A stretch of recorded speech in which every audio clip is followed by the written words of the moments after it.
welcome in to a special edition of Hoopsville. Good evening and welcome. This show is dedicated to Division III basketball since 2000. And it's in our 20th season talking D3 hoops. I'm Dave McHugh. If you want to interact with the show or myself, be sure to check us out on social media. We're at D3 Hoopsville on Twitter and Instagram. You can also use the hashtag Hoopsville. Find us on Facebook as well, where we're simulcasting the show, facebook.com/Hoopsville. We're also simulcasting the show on our YouTube page, youtube.com/D3 Hoopsville. Tonight's Hoopsville is an exclusive home of the Top 16 Reveals. This event debuted last season, was created by the Division III men's and women's national committees. The idea to give everyone a preview of the work the committees do when it comes time to bracket the NCAA tournament, while also giving the committees a practice run at that work. A reminder, these seeds are based on the Week 2 regional rankings, and those come through Sunday's games. None of the results since Sunday have been factored in. Also keep in mind, because you're going to want to keep in mind of this, is that the rankings tonight have no bearing on future selections, hosting, or bracketing decisions. That's an important factor in all of this. This is simply a look at what teams have, the top resumes in men's and women's basketball, if the tournaments were to be held right now in this week. Give us something more to talk about and ponder in the final 10 days of the regular season. Remember, the brackets will be revealed on February 27th. A quick reminder, the criteria the 10-member national committee will use not only to select at-large teams to the 64-team NCAA tournaments, but also to help identify potential hosts for the first 2 weekends of those tournaments. The primary criteria basically looks at how a team has done against Division III opponents, and there's no priority to this criteria. There is win-loss percentage, head-to-head results, results versus common D3 opponents, results versus regionally ranked opponents, and of course, strength of schedule. There is secondary criteria if needed. The committees can't make a decision based on the primary criteria. They can look at the entire win-loss percentage, taking into account non-Division III results, results against common non-Division III opponents, and the D3 non-conference strength of schedule. And while it is a lot of fun for us to talk about, a reminder that items like RPI, conference standings, public polls like the D3Hoops.com and WBCA polls, and the quote, eye test, unquote, are not, and I cannot repeat this enough, not things the committees are allowed to use when making these decisions. Okay, so we've gotten all of that out of the way. To learn just a little bit more about how all of this is going to work and the entire process, we're going to hear from both our national committee chairs joining us on the Huddle Hoopsville hotline. The chair of the Women's Committee is Megan Wilson, who's the Associate Dean of Student Engagement and Intercollegiate Athletics at the University of Dubuque. Bit of a mouthful. And the chair of the Men's Committee, Sarah Quadracki, Athletics Director at Maryville University. Ladies, first and foremost, thank you so much for joining us here tonight. I really appreciate your time. Hi, Dave. Thanks for having us. Absolutely. Hey, Dave. Super excited. Top 16 on February 16th. Doesn't get much better than that, right? You know, I didn't even pick up on the alliteration there. Good point. Thank you for that one. Good call on that. Megan, we'll actually start with you. This is the second bite at the apple since you were chair on the Women's Committee last year. How did this year's process go? You know, it was a great exercise for us. I thought for our women's basketball committee, it went better than last year. We have all 10 returning RAC chairs. And so I thought that we were definitely had a better handle on what it was like to go from comparing teams, how they ranked regionally to on a national level. And, you know, I think Sarah and I talked about it the last time we were on. This is really our first opportunity to do that. And the criteria is really set up to compare teams regionally. So it's a great exercise. I thought it went really well. Obviously, you still have, 10 humans and, thoughts and opinions on which criteria carries a little bit more weight. And we don't get a lot of, direction from the NCAA in terms of some of those things. So it lends itself to some subjectivity, but I thought it went really well for us. I'm very happy with the way our top 16 came. And of course you get towards the end and it's tough, right? There's probably 3 or 4 more teams you think should be in there. And so, but it's a great thing going into 10 days from now. And so it was good for us. Sarah, you were on the committee last year, but you're the chair for the first time. Curious how you thought it went from your perspective. Yeah, and unlike Megan, we have a lot of new members on our national committee. And so, like we've mentioned before, this is a great opportunity for our new members to finally learn how we evaluate teams region to region. And so this is the first time we do that. And it's a really good exercise to do, especially 10 days out from selection Sunday. So, I thought we did really good yesterday. We had a really animated call. We heard from a lot of our new committee members, maybe that haven't spoken up a lot on the calls, because this is, where you finally get to, represent your region and, you're really, evaluating these teams, across region to region and, you become the expert really on those teams. And so it was really tough. I think, it's pretty clear, and you'll see with our top 16, I'm not sure there's like a lot of surprises maybe at the top, but you'll see there's so much parity in the men's basketball, especially, down throughout that 10 to 16 range. We just have so many good teams that have a lot of similar resumes, and it's just really hard to compare these resumes from region to region. And so that's where a lot of debate came in. But it's really fun to hear everybody's perspective. And like Megan said, we have, 10 humans on these calls, and we all have a different opinion on maybe what criteria means or matters most. But I think we did a really good job. And I know our friends in the Twitter world, I had a lot of people maybe sending me, here's my guess on the top 16, how many did I get right? And I know a lot of people are waiting to see maybe, if they had 14 to 16 or 15 or 16 of them right. So I think it's just a fun exercise, and I'm excited for these teams to see. I know I got all 16 right. Okay. All of them. Yeah, well, because I've got them. I mean, I've got the 16. Yeah. By the way, we should point out, first time we've had two women's chairs. We've had a women's committee member on the men's basketball committee before, but she never ended up becoming chair. So a little bit, as one of the jokes out there, the Old Boys Network is officially gone, as we have the other two ladies on our show here as the chairs. Yes, no, Megan, I agree with you. This is something I've been waiting patiently for a little over a year now. I got a couple more quick questions, but we also want to get to the top 16. Don't want to drag anybody out too much, but I do want to we talked about the primary and the secondary criteria, and we'll certainly talk more about it later. But Sarah, we'll start with you. How do you balance that primary criteria, and how often do you end up at the secondary criteria, especially for the top 16s or rankings in general? Yeah, we really try to make all of our decisions in primary criteria. I mean, right now, especially with these ranked records, populating this week, we always remind each other, we have enough information here. Let's try to use this and try to evaluate. But sometimes there is the need to take a peek at that secondary just to look.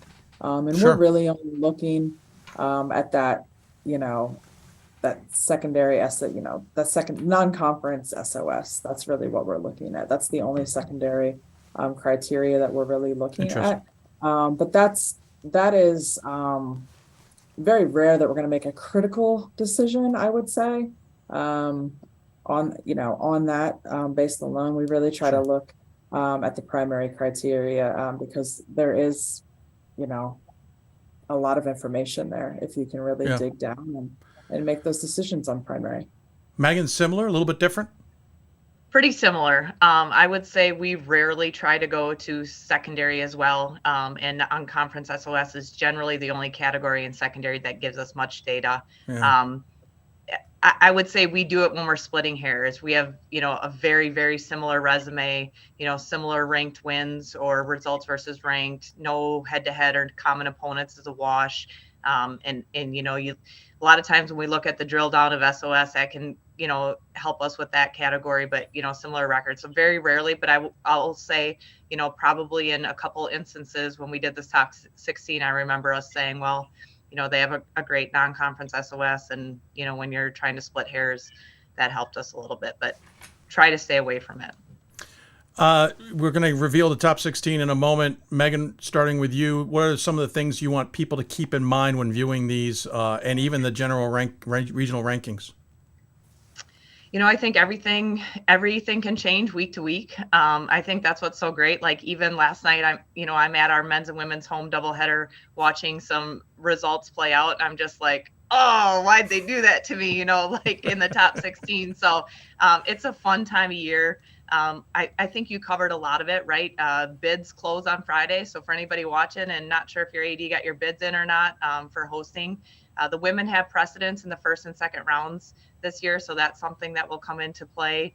But not everybody puts a bid in. So obviously we have geographic location at the Division III level that sometimes plays a part. So we really try to do our best to put together, and reward those teams that have worked really hard on their resumes all year and reward them. But it unfortunately doesn't always work out, and we usually hear about it. So yeah. Sarah, anything to add to that? Yeah. Things change daily. I think that's the biggest thing this time of year. You can look at the rankings that we released on Tuesday. They changed, and that I think that's another thing that made yesterday a little hard for us. Is that in the back of our mind we knew that there was already some results that might have played a little bit of a difference, but we had to go off of the the criteria and everything that we had from Sunday's results. So again, things change daily. We've got a crazy 10 days ahead of us. And I think the biggest thing that, we just tell coaches, I tell my coach all the time, just keep trying to win, focus on the next game. And, we just got to win games. This is the time of year we just got to focus on the next game and, the things that that are in your control. Coach Speak has worked into Sarah's office, clearly. We already got it here. Awesome. Well, thank you, ladies. We'll get you to return, get your thoughts on things when we are done revealing each of the top 16s. Awesome.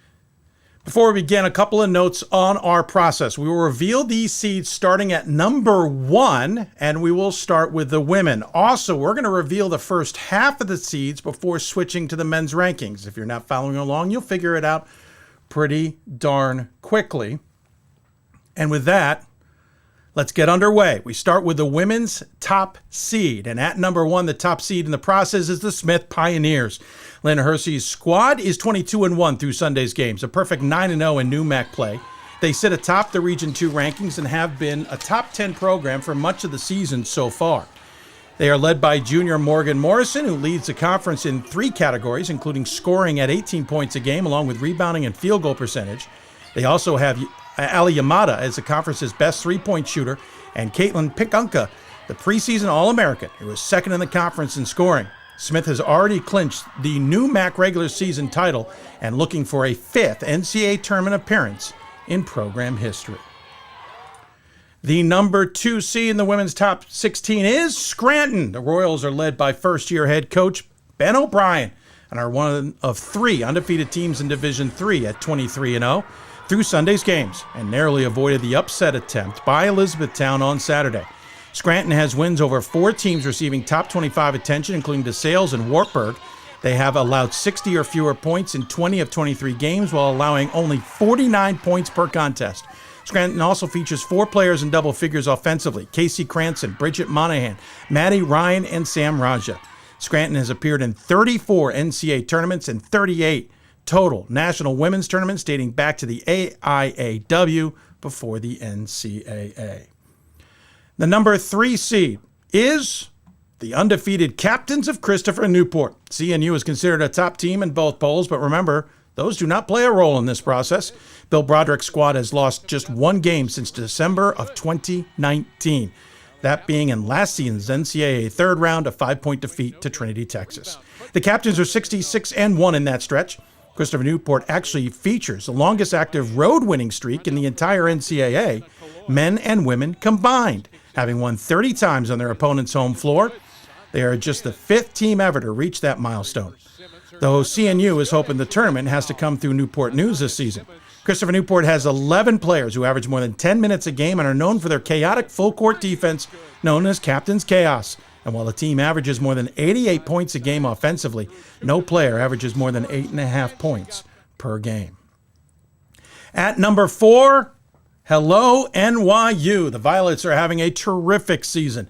Meg Barber's squad is currently 19-2 and sitting atop Region 4 and the UAA, where they're tied with Washington University. NYU started the season 11-0, is currently riding an 8-game winning streak. They are led by 3 players in double figures, including Natalie Bruns, who averages more than 15 points a game and set a program record with 8 blocks in a game, rewriting a record that dated back to 2004.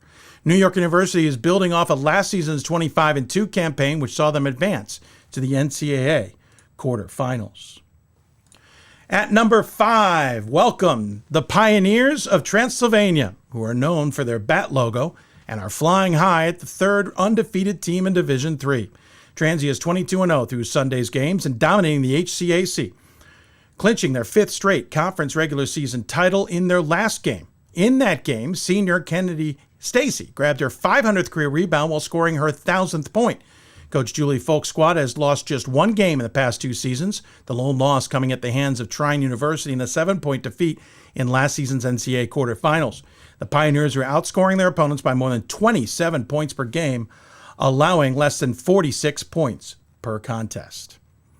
At number 6, we head to Wisconsin and UW-Whitewater. The Warhawks are the top-ranked team in Region 9, sporting a 19-5 record through Sunday's data.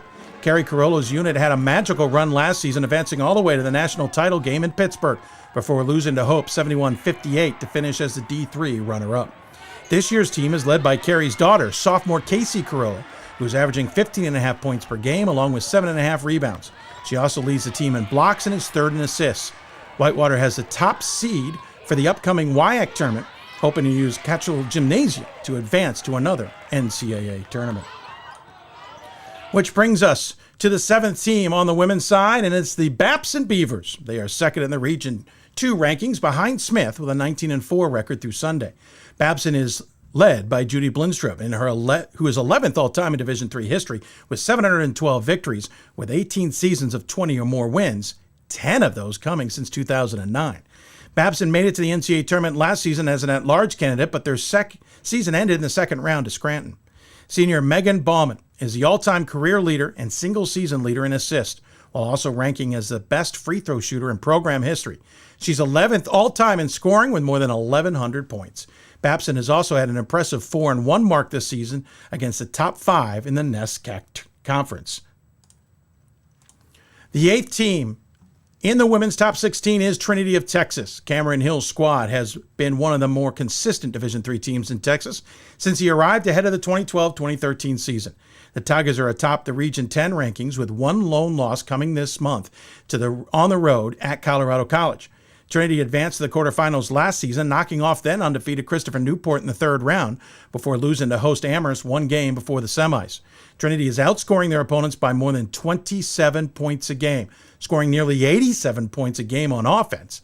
They have 4 players in double figures in scoring, led by senior forward Ashlyn Milton with 13.5 points a game. The Tigers are also deep, using 11, 12, or more players in a vast majority of their games so far this season.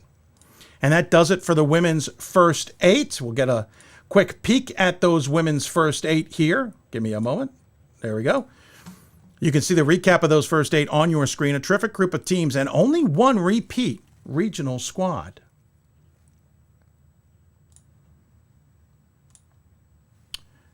We now turn our attention to the men's seed, and like the women's, we'll start with the number 1 spot and announce it right now. It is the defending national champs, the Randolph-Macon Yellow Jackets. Macon dominated last season en route to the school's first ever national title, but they were led by an aptly named Buzz Anthony. He's graduated, and stepping into his place, Miles Mallory and Josh Talbert, both of whom have scored more than 1,000 points in their careers and are averaging more than 1,500 points a game this season. The Yellow Jackets sport a 62-game home winning streak, which ties the longest in Division III history. They will have a chance to break that record should they host in the NCAA tournament. RMC has also won 36 consecutive Old Dominion Athletic Conference games, their last conference loss coming in late February 2020 to Guilford. Defense is still the calling card for Josh Merkel's squad. They're giving up only 55 points a game and outscoring opponents by nearly 20. By the way, their lone loss of the season was in Game 3, much like last season. At number 2 on the men's top 16, the undefeated St. Joseph Blue Jays. St. Joseph's is just in its 5th season since being created by Hall of Fame coach Jim Calhoun. He handed the reins fully to his associate coach Glenn Miller in the middle of last season, and the squad hasn't missed a step. They're the only undefeated team in Division III men's hoops, and should they get through the GNAC tournament unscathed, will be the first undefeated team to enter the Division III tournament since Benedictine and Lancaster Bible both did it back in 2016. Benedictine ended up in the national title game that season.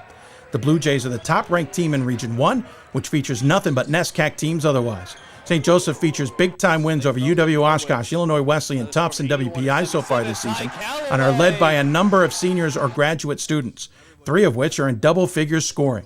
St. Joseph has been in the tournament on 2 other occasions, but haven't either been able to host games or get past the opening round. 2 items this year's squad certainly hopes to change.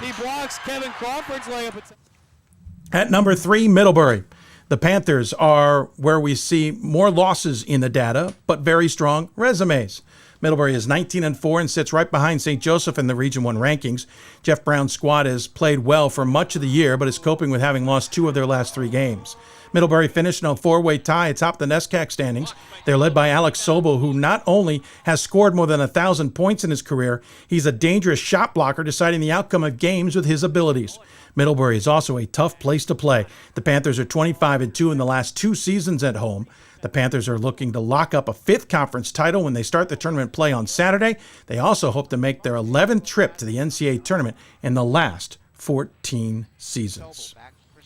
At number 4, Swarthmore Garnet. One might argue Swarthmore's been hanging out under the radar a bit this season. The Garnet has the national runner-up in 2019, losing to UW Oshkosh, but the program continues to play at a high level. Landry Kozmalski's team is atop the Centennial standings and hope to secure home court advantage for the tournament in the regular season finale on Saturday. The Garnet have won 2 Centennial crowns and gone to 5 straight NCAA tournaments, all under Kozmalski as head coach. They have 3 players in double figures, including junior Vinny D'Angelo, nearly 17 points a game. And they have outscored their opponents by nearly 14 per contest. At number 5, it's the Profs of Rowan. Rowan is 20-4 in games, again, played through Sunday. Though Rowan may be licking their wounds a bit. They lost a game last week thanks to a miracle ending against NJCU, a play that made national headlines, and lost again last night to Montclair State in overtime, a game that is not factored into this week's regional rankings or seed announcements. Joe Crispin's team has already clinched the NJAC regular season crown, the first for Rowan since 1999. The Profs are averaging more than 92 points per game offensively, which is the 4th highest in Division III, and have scored more than 100 points 8 times this season. Rowan is being led by Jazir Noel, who's averaging a tick under 20 points per game. Rowan has the top-ranked team in Region 4 in the last regional rankings. And the number 6 team is Rowan's NJAC rival, Stockton. Stockton had a magical run in the second weekend of the NCAA tournament last season and have been on and off people's radars this season. Stockton finishes right behind Rowan in the Region 4 rankings this week, thanks to losing twice to Rowan. And much like Rowan, Stockton got surprised last night at NJAC play, ending an 8-game winning streak. But again, that result had no impact on this week's rankings. Stockton is good at shooting from beyond the arc, finding themselves in the top 20 nationally in 3-pointers per game. They're led by DJ Campbell, who's 4th in the conference at nearly 18 points a game. He's also 3rd in the conference in free throw percentage, 3-point field goal shooting, and steals. And Caden Dawkins became Stockton's all-time assist leader last night. Which brings us to number 7 in the seeding of the men's rankings this week, and the Williams Eafs. If the season only considered the out-of-conference slate, Williams would be undefeated at 13-0. Williams lines up 9 players averaging more than 10 minutes a game, with 4 players scoring in double figures, led by Spencer Spivey's nearly 14 points per contest. Eafs can also shoot well from deep, where Declan Porter is shooting better than 45% from beyond the arc this season. And don't put Nate Caron on the free throw line. He's converted 51 of 53 attempts. Williams finished behind Middlebury in 3rd in the Region 1 rankings due to the Panthers' win over the Eafs, but the 2 programs are tied with 2 others atop the NESCAC standings. Williams is looking to get to its 5th NCAA tournament in the past 6 seasons. Which brings us to number 8 in this week's top 16, and it is Mount Union. Mike Fuline's Purple Raiders are 21-2 through Sunday's games and are in a battle atop the Ohio Athletic Conference standings in a race that will go down to the end. Mount Union is scoring more than 83 points per game, with essentially 3 players in double figures, led by junior Christian Parker's 17 points per game. Parker also leads the team at 7.5 rebounds per contest and has a team-high 47 blocks this season, tied for second in steals as well. The Purple Raiders are hoping to clinch their 3rd straight NCAA appearance and their 5th overall. They're also looking for a 4th OAC tournament title. That rounds out the top 8 on the men's side, as you can see them there, with the defending national champions at number 1. We're going to take a break. When we come back, we switch back to the women's side and reveal the seeds 9 through 16. You have been watching exclusive coverage of Division III men's women's top 16 reveals here on Hoopsville, presented by D3Hoops.com and presented by, or I should say, from the WBCA and ABC studios, presented by D3Hoops.com and Sport Tours internationally. We will be back in just a moment with plenty more.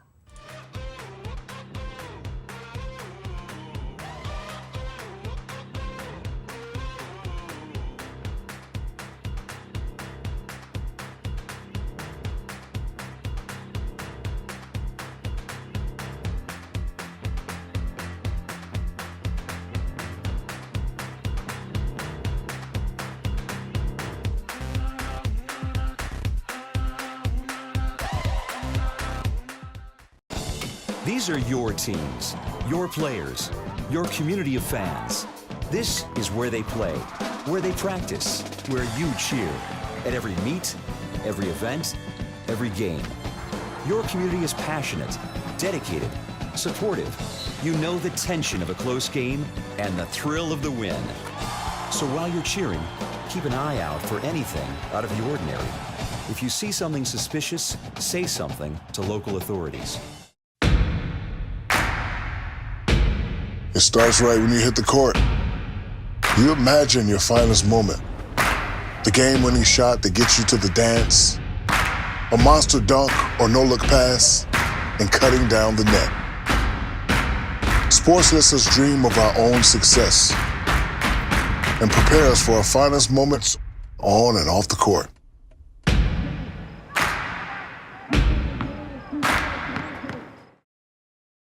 We've got more schools than Division I, more fans than Division II, and more upsets than March Madness. There's 800 programs with over 11,000 games leading to 2 national championships. And we've been covering it all for over a decade. From Eastern to Occidental, from Puget Sound to Piedmont, from Southwestern to the University of New England, and from Hope to Calvin. Nobody covers Division III basketball like we do. We're at D3Hoops.com at www.D3Hoops.com. It's on us to stop sexual assault. In any way that we can. To get a friend home safe. To never blame the victim. It's on us. To stand up. To make our community safe for all. It's on us. It's on us to look out for each other at parties. It's on us. To be more than just a bystander. To step up and say something. It's on us, all of us. To stop sexual assault. Learn how and take the pledge at itsonus.org.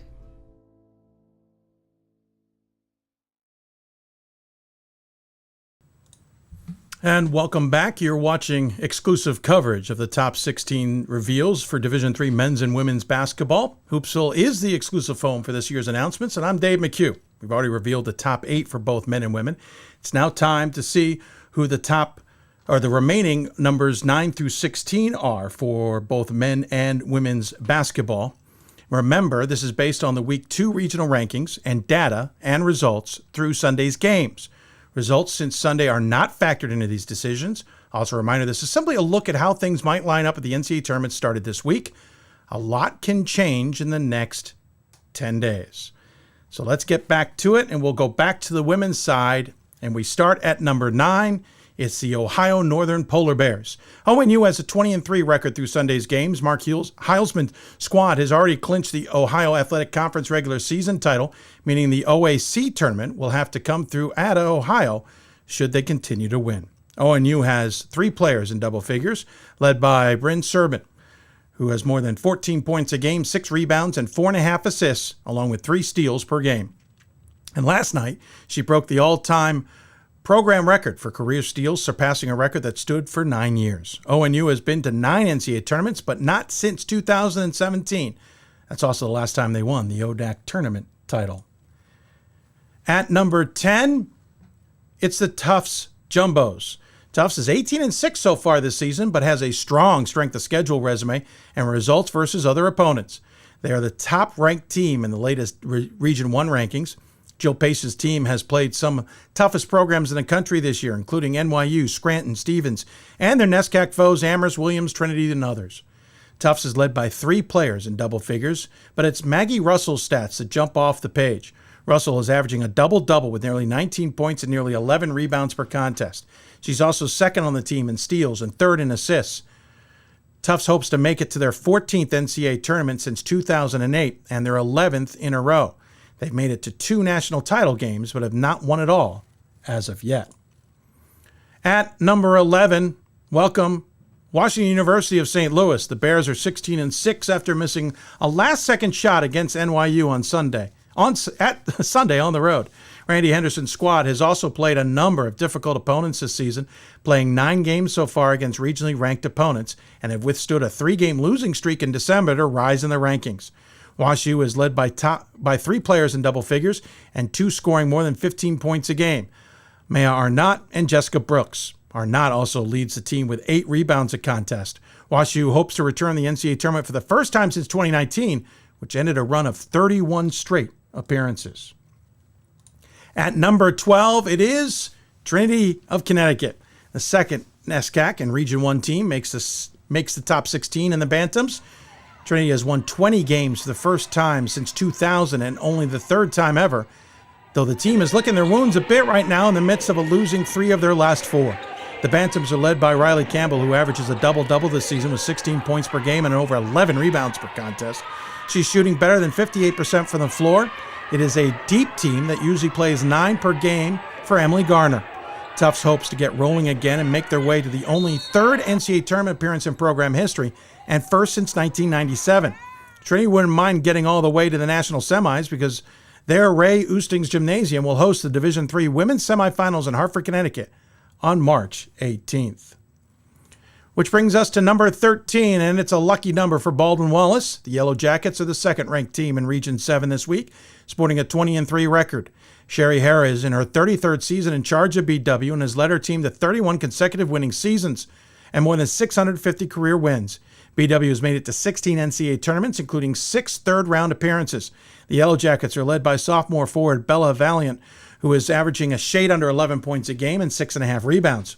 Sophomore guard Emily Irwin has averaged 10.5 points per game, plus 2 assists and 2 steals per contest.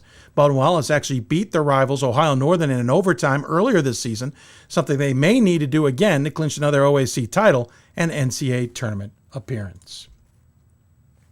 That takes us to number 14. That's the Ithaca Bombers, maybe one of the more consistent programs in recent history. Ithaca is 21-2 through Sunday's games and riding a 16-game winning streak. The Bombers are the top-ranked team in Region 3 and have already clinched a Liberty League regular season championship after going undefeated in conference play. Their only 2 losses this season are to Scranton and Rochester. Ithaca prides itself on defense, allowing less than 50 points per game. They are led by Emily Dorn, who scored nearly 11 points per contest, with 6 other players scoring at least 7 points a game. Which gets us to number 15. As the numbers are dwindling, you're probably wondering where someone is, like the defending national champs. The Hope Dutch women are here at 15. Hope is 20-2 in this week's rankings, though they're 21-2 overall. Hope's 2 losses this season are to conference rival Trine and Albion, who surprised them in mid-January. Hope has been the dominating team in Division III for the last few seasons, and it has continued this season.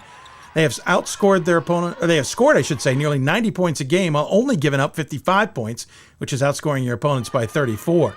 They also have 3 players in double figures in Savannah Feenstra, Claire Bogley, and Ella McKinney, and 13 players who have been in at least 21 games this season.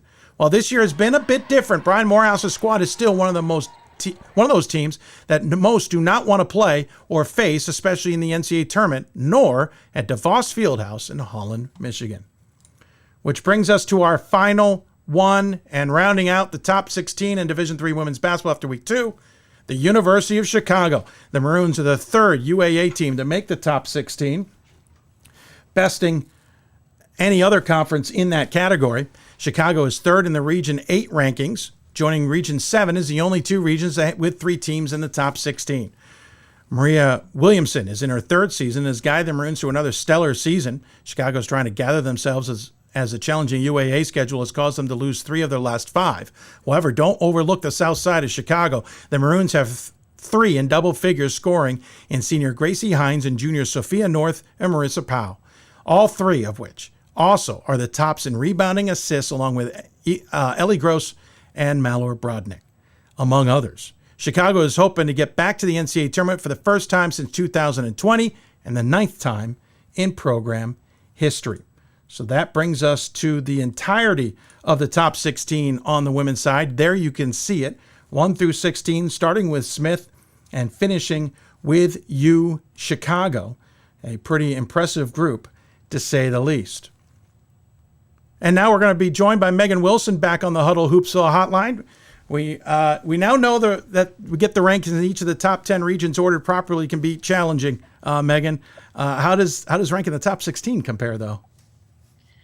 I think it's just as challenging, right? We talk a lot about trying to have consistency amongst our regions, and we also talk about, not necessarily a 1 in a certain region is the same as a 1 in another region. So there's so many factors that, we have to look into in terms of their win-loss, their strength of schedule, all of that primary criteria and how they sit in that region. But knowing that it's just a really complex puzzle. Like I said, this was a great exercise. We have some really, really great teams, a few teams that probably are deserving and probably have good arguments as, they should have maybe got those last few spots, but it's a tough exercise. It's a fun exercise. And I think it's been a really great thing for men's and women's basketball. How's this process going to compare to the one you guys are going to go through on February 26th? And we'll get to the second part of that in a minute, but how do you think this is going to work out on Sunday in 10 days' time? I think it's going to be very similar. And I felt like last year with having new committee members and so many of them, I feel really confident about where we're at. And it took us a long time last year when we were selecting at-larges and starting to do the bracket, because I think they hadn't been through it before. And there was a nervousness, like we were taking single teams at a time, even though we probably had very similar for those pool C's and, very similar picks, but they were nervous to make a mistake. And so I think there's just some comfort with doing the top 16 twice, doing a bracket, doing at-large picks. So I feel really comfortable. It's not going to make it easier. We're still going to have tough decisions to make, and we're still going to have probably pretty great conversations about, you have a team with lopsided win-loss percentage and a lopsided SOS, and how do you determine, where they sit in the mix of teams. And so we'll have some good, healthy conversations. And I just really like the consistency we have going on with our committee. They do a great job. They volunteer their time. Many of them are coaches who are in the midst of their conference tournaments and getting ready for the biggest week of their year as well. And they're doing this. So just really proud of how far we've come and the things that we've done, and can't say thanks to them enough, for sure. We mentioned that the top 6, or that the women have priority in the opening week this year. That's just the way it gives and takes every year. We alternate that. As a result, will the top 16 actually be in a position to host? How should we understand that? Yeah, I think they're definitely in a position to host. Does that always work out the way it needs to? No. We had Christopher Newport last year, who was the overall number one team in the top 16, I believe, and pretty high up there. And the men had priority, and they put into bid both, to host both the men and women. And so as a committee, our hands are tied. So things like that will happen. There will be teams. I remember we got to the Sweet 16 and Elite 8, and there was a team that probably would have hosted but hadn't put in a bid for that. So again, bids are due Friday, and don't forget to bid for first and second rounds and third and fourth rounds if you would like that opportunity. So and then there's the geographical region, and we're back to 500 miles this year. And so that obviously comes into play, limiting flights and travel. And, I thought we did some good things last year with the bracket. I think we could have been better. And so I'm looking forward to another opportunity this year in about 10 days with that. Yeah, certainly. We'll talk more in depth with you and Sarah about kind of the regional rankings in these top 16s. But any final initial thoughts here you want to leave everybody with now that we've seen what is the week 2 top 16? No, I want to say you did a great job. I'm super excited. This was definitely the right place for this top 16. And I'm just really excited. It's a great time of year. And this has been fun. So hopefully we've gained some momentum going into the last 10 days of season. And here we go, right? This is what people like you and I live for. So it's so true. And I can't believe it's already here. It feels a little strange to be talking about the fact that the brackets are released in 10 days. So thanks for your time. Like we said, we'll have you back here in a bit and to talk a little bit more in depth, a little bit more Hoopsville style-ish. Sounds good. Thanks, Megan. We'll take another quick break. When we come back, we'll look at numbers 9 through 16 on the men's side. Once again, you are watching exclusive coverage of the Division III men's and women's top 16 reveals here on Hoopsville, presented by D3Hoops.com and Sport Tours International for the WBCA and ABC studios. Back with more in a bit. Great moments are born from great opportunity. That's what you have here tonight. That's what you've earned here tonight. This is your time. Now go out there and take it.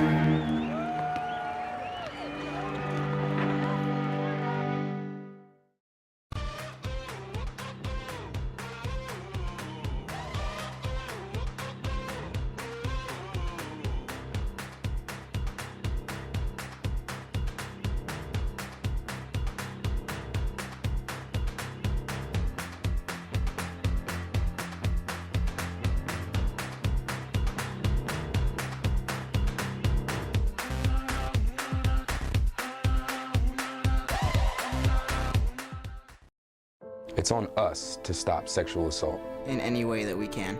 To get a friend home safe. To never blame the victim. It's on us. To stand up. To make our community safe for all. It's on us. It's on us to look out for each other at parties. It's on us. To be more than just a bystander. To step up and say something. It's on us. All of us. To stop sexual assault. Learn how and take the pledge at itsonus.org.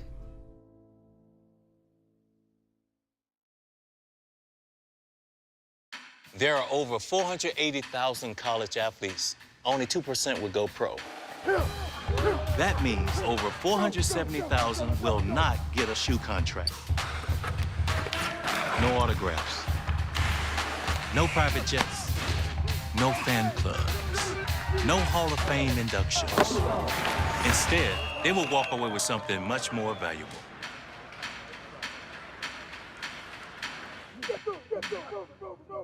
We've got more schools than Division I, more fans than Division II, and more upsets than March Madness. There's 800 programs with over 11,000 games leading to 2 national championships. And we've been covering it all for over a decade. From Eastern to Occidental, from Puget Sound to Piedmont, from Southwestern to the University of New England, and from Hope to Calvin. Nobody covers Division III basketball like we do. We're at D3Hoops.com at www.D3Hoops.com.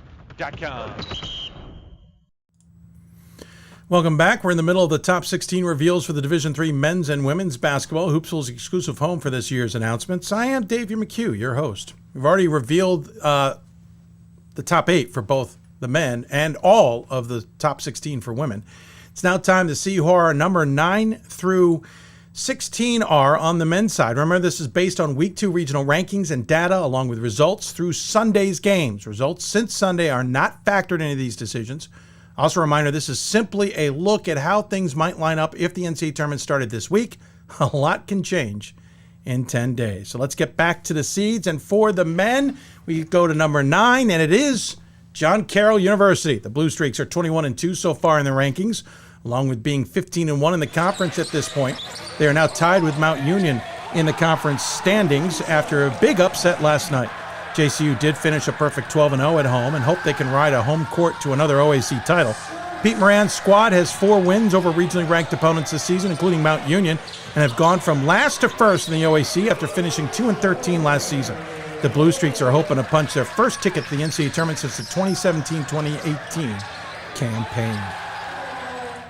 At number 10, it is the Wheaton Thunder of Illinois. Michael Shower's squad is the top-ranked team in Region 8 in Week 2, sporting a 20-3 mark. The 19th time Wheaton has had a 20-win season, the 6th since Shower was head coach, or he has been head coach. The Thunder are on top of the CCIW with a game to play. Wheaton has guaranteed themselves at least a share of the CCIW regular season title, which is their 10th overall, but first since 2009. Tyson Cruikshank leads the team with 20 points a game, nearly 6 boards, and more than 5 assists per contest, which also leads the CCIW.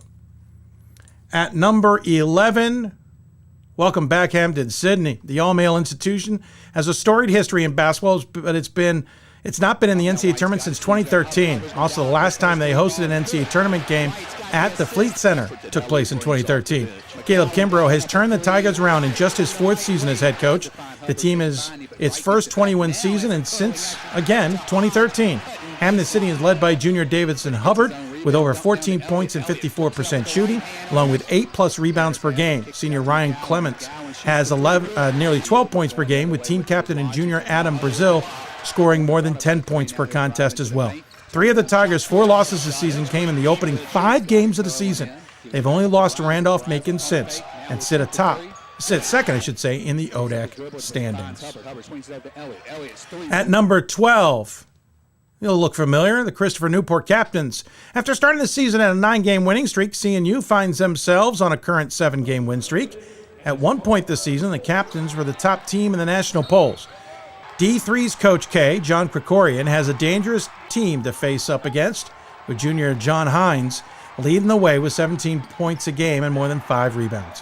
Hines, Krikorian, and the rest of the team are hoping to build on 2 national semifinal appearances, 6 straight NCAA tournament trips, and 8 in the last 11 years. They're seeking their first ever national title and are 3rd-ranked team from Region 6 behind Randolph-Macon and Hampden-Sydney. At number 13, Wisconsin Oshkosh, the 2019 national champions of the class of the WIAC Conference this season, somehow not losing games like the fellow rivals.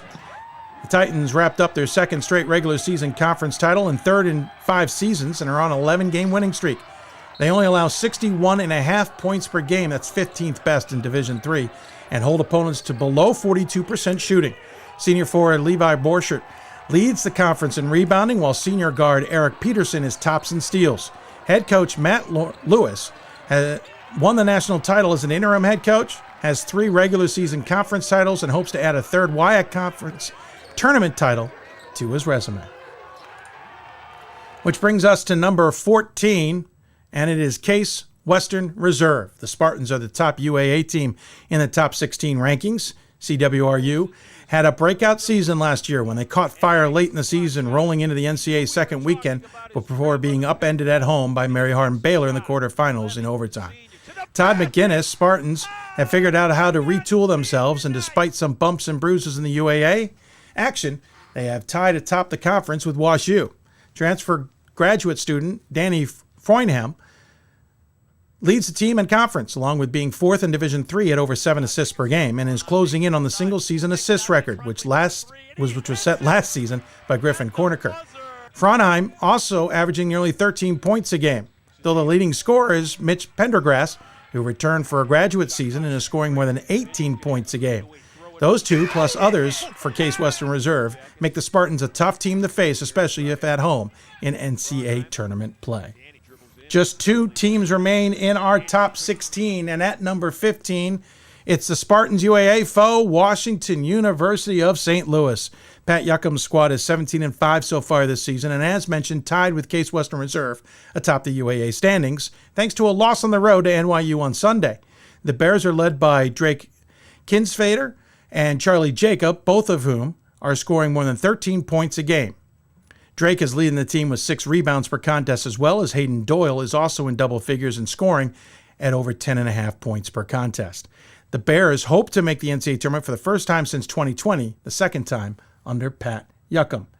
There's one team remaining to round out our top 16 for men's basketball, and number 16 is Johns Hopkins, the Blue Jays, have been the thorn in Swarthmore's side for much of the past few seasons, winning the last 2 conference tournament titles, defeating the Garnet at Swarthmore. Johns Hopkins finds themselves second in the Region 5 rankings behind SWAT. Their 3 losses this season are to Swarthmore, Christopher Newport, and Muhlenberg. JHU is led by Tom Quarry with over 14.5 points per game, but Carson James has emerged as the one who runs the show, averaging 12.5 points per game, grabbing 4 rebounds and dishing out nearly 100 assists.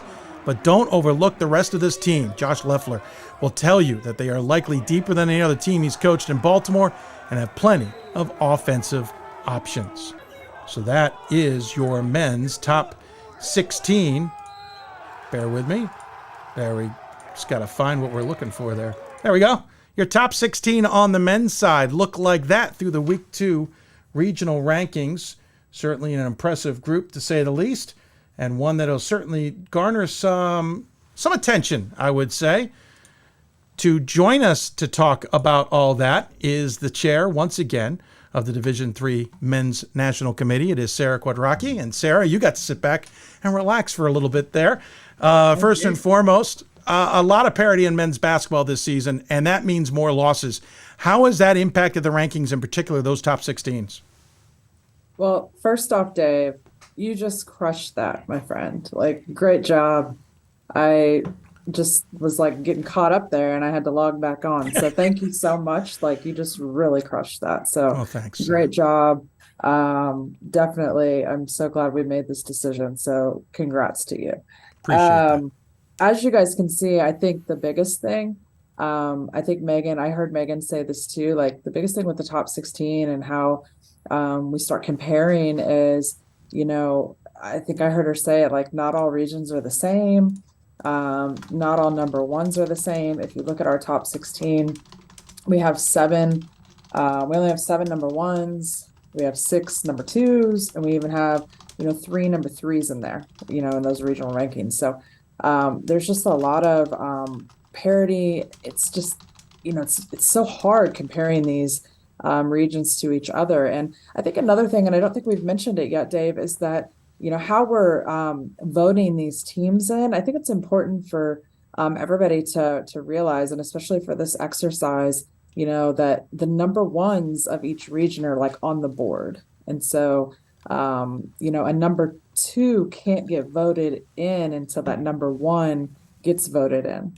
And so I think that's very important for people to know. It's kind of like an elevator system. So all the number 1s are on the board of each region. And so, for instance, like, Randolph-Macon, obviously we voted in first, and then, Hampton-Sydney was on the board next. And so those are the teams that we're comparing to each other. And so that's a very important part of the process and how we have to do the process, for this and then for selections into. So for our committee, we call it the elevator system. We move the teams up, once one gets voted up, we move the next team up to compare to whoever's on the board. And so that's what's so difficult, because there might be a team that you kind of want to compare to, to the rest up there, but you can't until, everything kind of shakes out. So, but yeah, there is a lot of parity, with ranking less teams this year.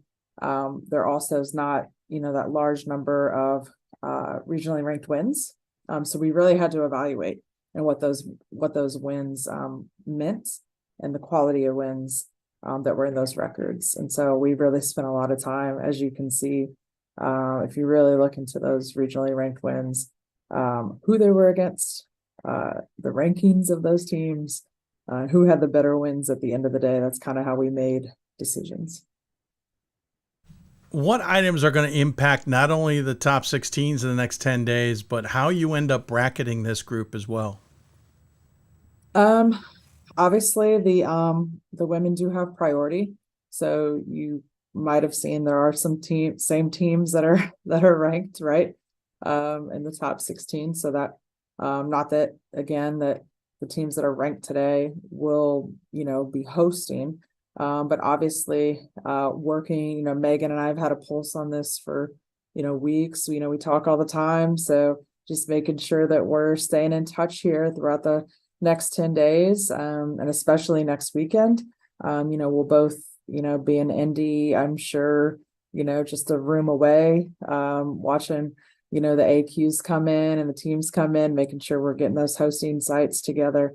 And then, who's putting in host, and the quality of, schools that put in host and making sure, that we're really making a quality experience for the student athletes and where we're deciding to put our championships. I mean, that's really the biggest thing. We really take pride in having a great championship experience for our student athletes that get this experience. And we got to emphasize that bids are due tomorrow. So if anybody just saw their names on the top 16 or saw some names that probably can't be hosting in that top 16, they haven't gotten their paperwork in. They've got less than 24 hours. Yeah, we really, if you're regionally ranked at this point, we really urge you to consider putting in a bid. Put a bid in for the first weekend, put a bid in for the second weekend. You just never know. And you don't want to be caught in a situation where your team gets hot and you win 2 games in that first weekend, and you might be the most centrally located team to host that second weekend, and we can't award you that bid because you haven't put in a bid. And that's as an administrator, that would be a really tough conversation to have with a team. Like, oh, hey, congrats, but like, I didn't put in a bid for you. So, if you're a coach watching this tonight, and you have an expectation to make the tournament, I would have send a text to your administration, or if you're an administrator watching this, it's really, not a difficult process to put in a bid. And if you've already put one in for the first weekend, it's pretty easy to just kind of copy that over to the second weekend and, put that in, if you have the ability to host that second weekend. Well, Sarah, appreciate the initial time here. We're going to get you on here after the commercial break, ad break, whatever we call it, my break, so I can get a little bit of fluids in me. So we can talk to you and Megan a little bit more in depth, a little more Hoopsville style. But I appreciate the time so far, and we look forward to diving in a little bit deeper here. All right. Thank you. Thank you. Sarah Quadracki joining us on the Huddle Hoopsville Hotline. Again, both of the committee chairs will join us on the other side of the commercial. But before we go and turn the show back towards a more traditional Hoopsville style show, maybe even get rid of the sport jacket, we do have a couple of reminders for you coming up. The men's selection and bracket show will take place on Monday, February 27th at 1 p.m. That's slightly later than we have been doing it over the past few years. Brendan Gulick and myself will be with you to unveil the 64-team tournament on NCAA.com. The first and second rounds of the tournament will take place on March 3rd and 4th, and the sectionals will take place on March 10th and 11th. Those games taking place at host institutions. The national semifinals will take place this year on Thursday, March 16th at 5:30 and 8 o'clock, and streamed on NCAA.com. I hope you like Brendan Gulick and myself, because we'll be on the call for those games as well. The national title will be then seen on CBS Sports at 4 o'clock on Saturday, March 18th. Notice the day between games there. That's new to Division III. Those games taking place in Fort Wayne, Indiana. The women's selection and bracket show will also take place on February 27th at 3 p.m. Eastern. Again, slightly later than we traditionally had it. Once again, Brendan Gulick and myself will bring you those on NCAA.com. The women's first 2 rounds will take place on March 3rd and 4th, and the sectionals on March 10th and 11th, again, all at host institutions. The women's national semis will take place on Saturday, March 18th, on the campus of Trinity, Connecticut, and Hartford. Those games will happen at 5 and 7:30, respectively, something like that, on NCAA.com. I don't know who the broadcasters are for that game, by the way. The championship will take place 2 weeks later at the combined championships of Division I, II, and III in Dallas, Texas. The Division III women's title game will be at American Airlines Center starting at noon on Saturday, April 1st. That will also be on CBS Sports as well. So there you go. That is your top 16s. But we are not done here on Hoopsville. When we come back, we will talk to both committee chairs. We'll roll up our sleeves, dive in deep, answer some questions, and talk about what we saw in those top 16s and the regional rankings we've already seen in week 2. If you've got questions for us, you can email us, hoopsville at d3sports.com. You can tweet us at D3Hoopsville or hashtag Hoopsville. You can join us on our simulcast on facebook.com/Hoopsville and on YouTube at youtube.com/D3Hoopsville. We'll try and get to many of your questions. We have many ourselves. When we're done with the committee chairs, we'll then get our experts in on the women's side and on the men's. On the women's side, we'll have Pat Coleman, Gordon Mann, and Scott Peterson. On the men's side, we will have Pat Coleman, Ryan Scott, and Matt Snyder, at least, maybe more. That is all ahead here on Hoopsville. And with that, we'll take another break. When we come back, we talk to both committee chairs. You're watching Hoopsville's exclusive presentation of the top 16's announcement here in Division III on the men's and women's side. Back with both committee chairs when we return to the WBCA and ABC studios. Coach of the Year, Administrator of the Year, All-America Team, Wade Trophy. The WBCA doesn't just honor coaches, but players, administrators, and much more. The WBCA strives to honor those who have contributed to the advancement of women's basketball. Celebrate the present, honor the past, look to the future.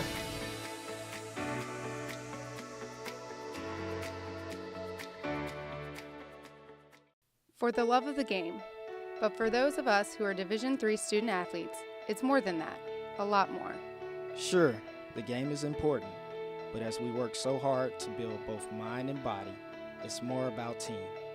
That is why NCAA Division III teamed up with Special Olympics, and in giving the gift of sport to those for whom it seemed an impossible dream, we are working to make this a better world. Help us keep that dream alive. You can make a difference. It's on us. It's on all of us. And it's time to act now. It's on us to start the change. It's on us to be the change. It's on us. It's on Division III.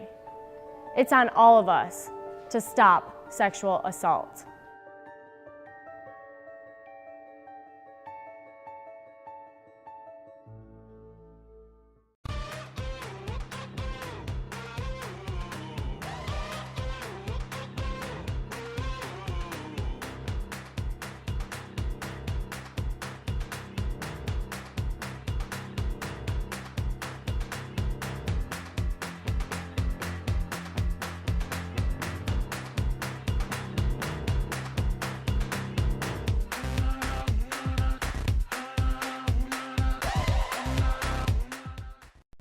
I learned a lot of valuable lessons playing college football. I never thought about the health benefits of exercise until I actually started to talk to coaches in college.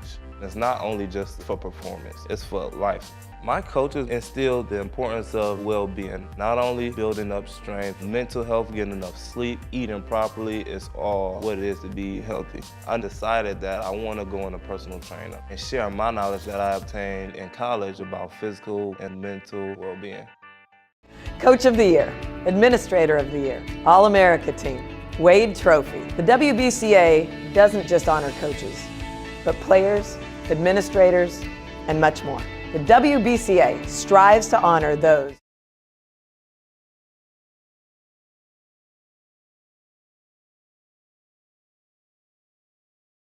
There we go. I'm back. Sorry, we had an ad break that didn't want to quit there. Welcome back to Hoopsville, everybody.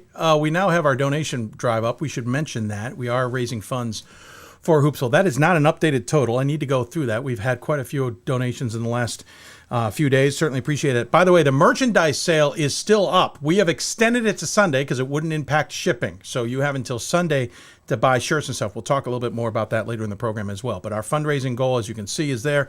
I will update that in a little bit. So the top 16s have been announced. I've doffed the jacket because we're now moving into more of a Hoopsville style show. We'll roll up the sleeves, as it were, to talk about all of the fun stuff and figure out what it all means and how we understand what it all means, and just asking insane questions, too, to both our committee chairs who join us back on the Huddle Hoopsville hotline. It is, in case you lost track, Sarah Quadracki, who is in the upper, if you're looking at your screen, in the upper left, and Megan Wilson, the upper right. Would you like me to give you your formal titles again, or should we just doff that and keep going? I mean, I love you trying to spit out my title. I tell my boss all the time, people can't say it without taking a breath, but you nailed it. I think I got through it. Hold on, where is it? You did, for sure. Here it is. Our chair of the Women's Committee is Megan Wilson, who's the Associate Dean of Student Engagement and Intercollegiate Athletics at the University of Dubuque. And our men's chair is Sarah Quadracki. She's just the Athletics Director at Maryville University. Nice and short and sweet. We're done. Thank you, everybody, for coming. Appreciate your time. Definitely short and sweet. All right. Let me get back to a question I did not ask you to in the beginning because we were running a little tighter on time. I wanted to keep it moving, but you're both administrators. Meg, I'll start with you. Obviously, you're a former basketball coach as well. How much does that impact things behind the scenes? Because we talk a lot about, I preface that by saying we talk a lot about sometimes when we get coaches on as chairs, we get one look at in terms of selections and brackets, and when we get administrators, we get sometimes a different look, rightly or wrongly. I don't have an opinion on that.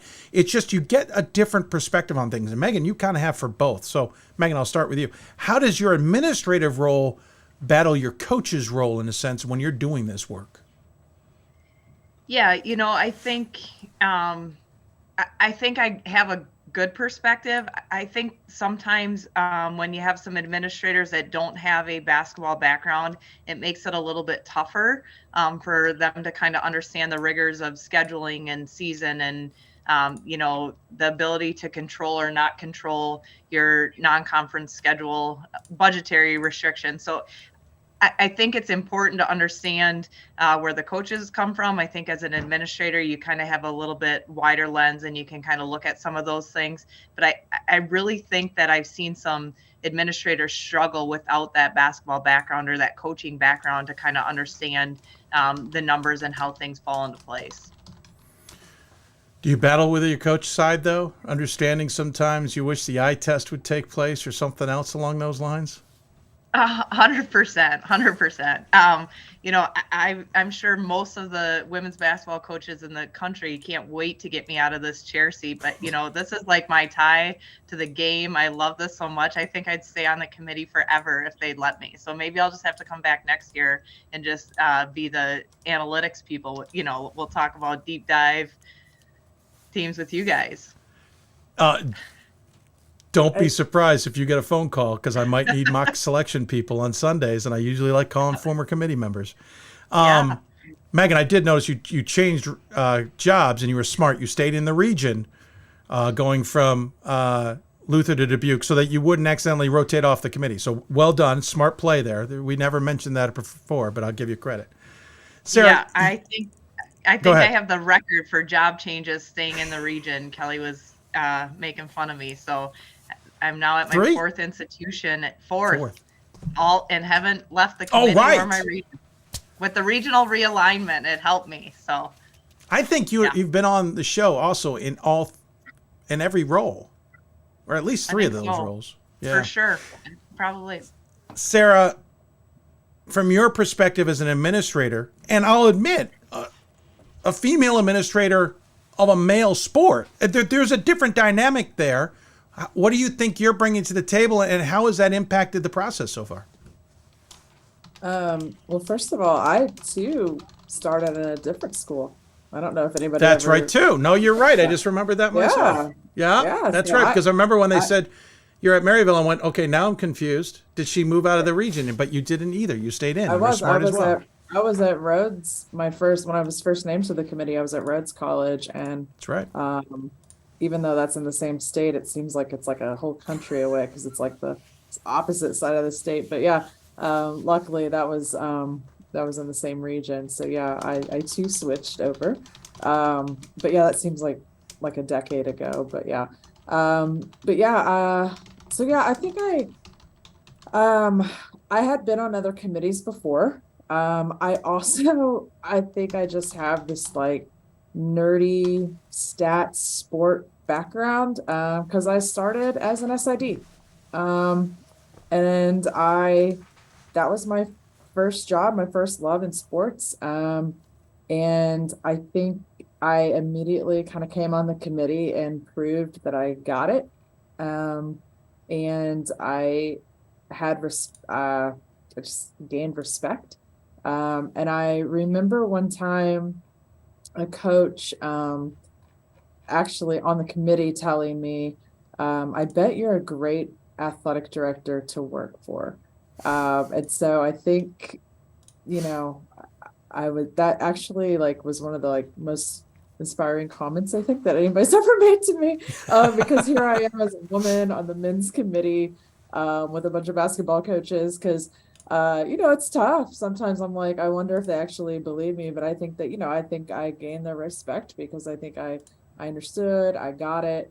I was a huge component. I remember there was one year when a team was, kind of left out of the tournament, and there was a coach that believed he should have got in, and they asked me to call their athletic director to explain SOS, and so, I did. I was like, you got to help your coaches out. And I think when people knew I was doing that, I helped, gain a little respect there. So, I don't really think I've just been one of those women in this job. I've worked in college athletics for 20 years. I've never really been somebody that's trying to prove myself. I just do my job right and well, and that's kind of it. So.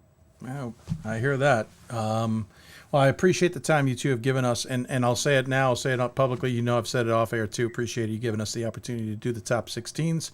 We talked about that when we announced it a few weeks back, and fun phone call that I got in early December while at a completely different sport, just for the record. My brain was not in hoops gear at the time at all.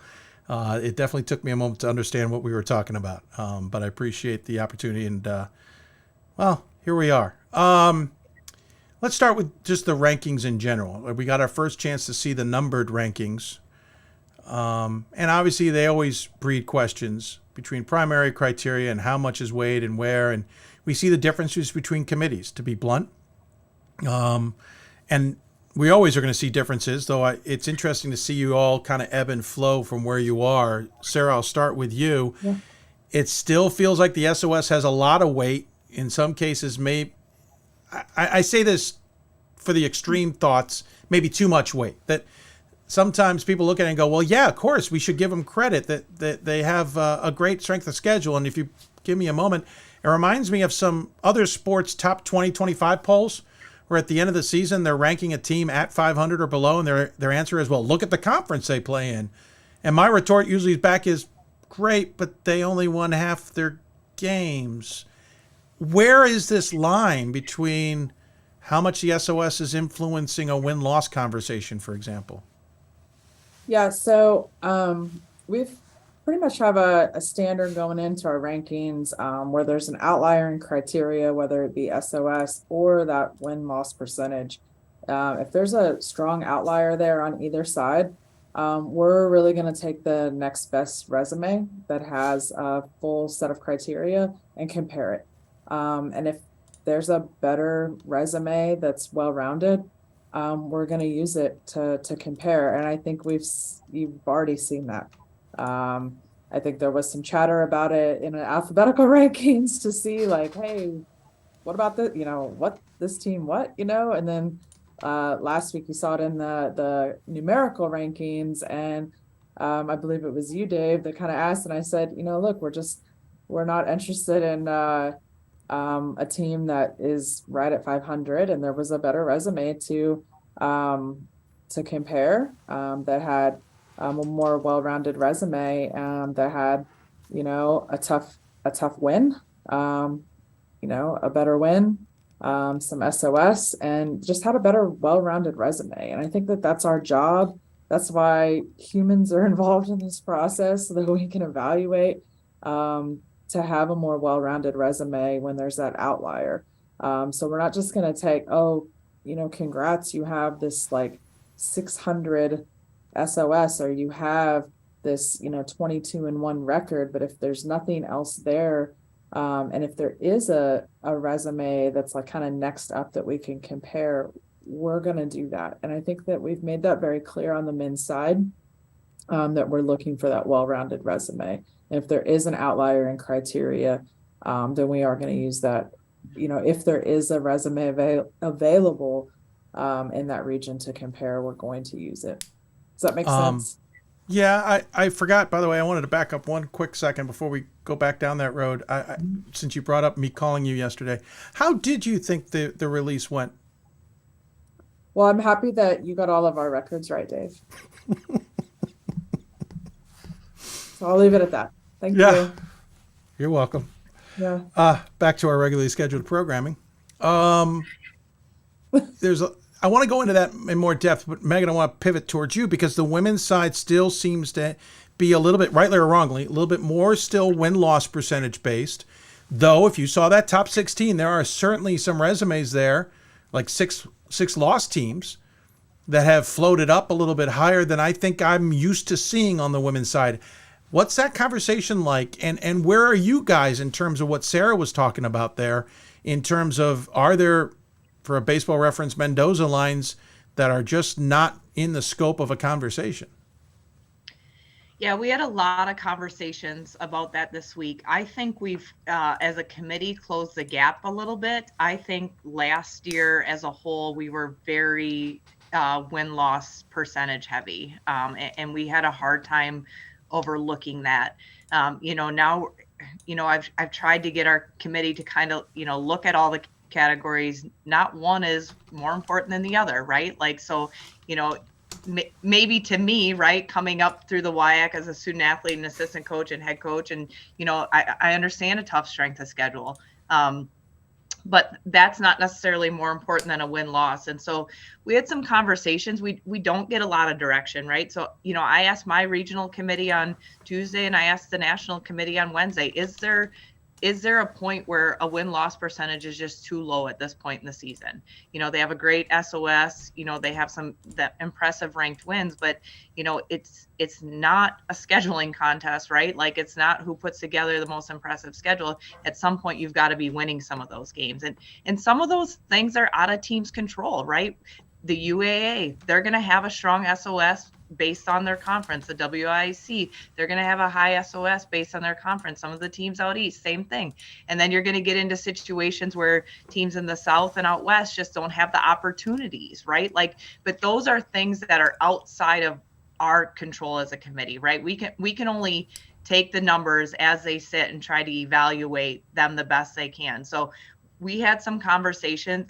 I'll say, if you have a really high win-loss percentage, but your strength of schedule is much lower than some of the other teams, you probably have, a little bit less leeway in mishaps or lost games, right? So if your SOS is in the 530s, one or two blemishes looks a little different than a 643 SOS with 5 losses. So those are all things that we kind of have to, try to take a look at the big picture. I think we've made some headway and come a little bit closer to, the men's committee and their evaluation. But again, we have 2 committees of 10 people each, and, we're not going to be the same until it goes to a system like pairwise, like hockey uses or something. There's going to be some subjectivity involved. That's just the way it's going to be. When you look at to kind of flip that idea around, there's a lot of teams sometimes that have very little choice. They have very few non-conference games, and to be able to bolster any kind of resume whatsoever. They're stuck with maybe 22 conference games out of 25, and then they play a conference tournament just to add more to that mix. Where's the conversation when it comes to those where maybe one's got a really good winning percentage, but they can't do anything much better than what they're doing in their non-conference 3 games? Where does that debate then become, where you've got to understand those dynamics? I think we have conversations about those teams and in those 3 non-conference opportunities. What did they do with them? Did they attempt to play some teams that have been traditionally ranked, or teams with the high, SOS, or teams that will help build them a good resume? Because you're right, there are certain teams that just don't have the opportunities. Teams cannot help their conference for the most part, right? Like, it is what it is. It's strong, it's mediocre, it's weak, whatever. And the number of games, whether they play a double round robin or just, single round robin, all those things come into effect. So I think that's why it's not just about looking at win-loss and SOS. It's what did they do with those opportunities? There's a couple teams in my region. There's a couple teams that are in the in the top 16 today that we talked about that, they have a pretty high win-loss percentage, but their SOS might not be there. So then it's time to look at where are those ranked opponents coming in? Did they have ranked opponents? And just kind of looking at the whole body of work. Sarah, same idea. The men certainly have some of those examples. And, of course, the famous one we actually mentioned on the air, though not because of it, but we mentioned them. Lancaster Bible, undefeated in 2016. They lost in the conference tournament. they were likely left out with just one loss on the entire campaign. How do you guys kind of weigh those kinds of scenarios? Yeah, and sometimes that's just unfortunately really unfortunate for some of the teams because we just have what we have to evaluate. It's a conference SOS issue. It could be a regionalization issue. I think that's what's so important to this process, is we can only evaluate what we have to evaluate. And that's our criteria, which again is a regionalized criteria. And, we can't just make up criteria to help kind of move those teams along. I think that's what's kind of hard. We have to kind of stay true to what our criteria is. And so sometimes we just have to evaluate what we have. Sure. A couple of examples I wanted to get to. We'll go back and forth because there's a couple of good ones. But for example, Emory-Guilford on the men's side has certainly interested a few people in terms of where they're positioned. Guilford, of course, famously last year was ahead of Roanoke and ended up kind of blocking Roanoke from getting the tournament. That's not what I'm saying is going on here, but the resumes, in a lot of ways, the others look into it. They think maybe that should be flipped around. How did you guys come down and try and evaluate those two schools and figure out, hey, yeah, we're going to put Emory first? That one really came down to a validation of the SOS, and truly looking at their ranked wins and the just who had the better wins, and then the SOS validating that.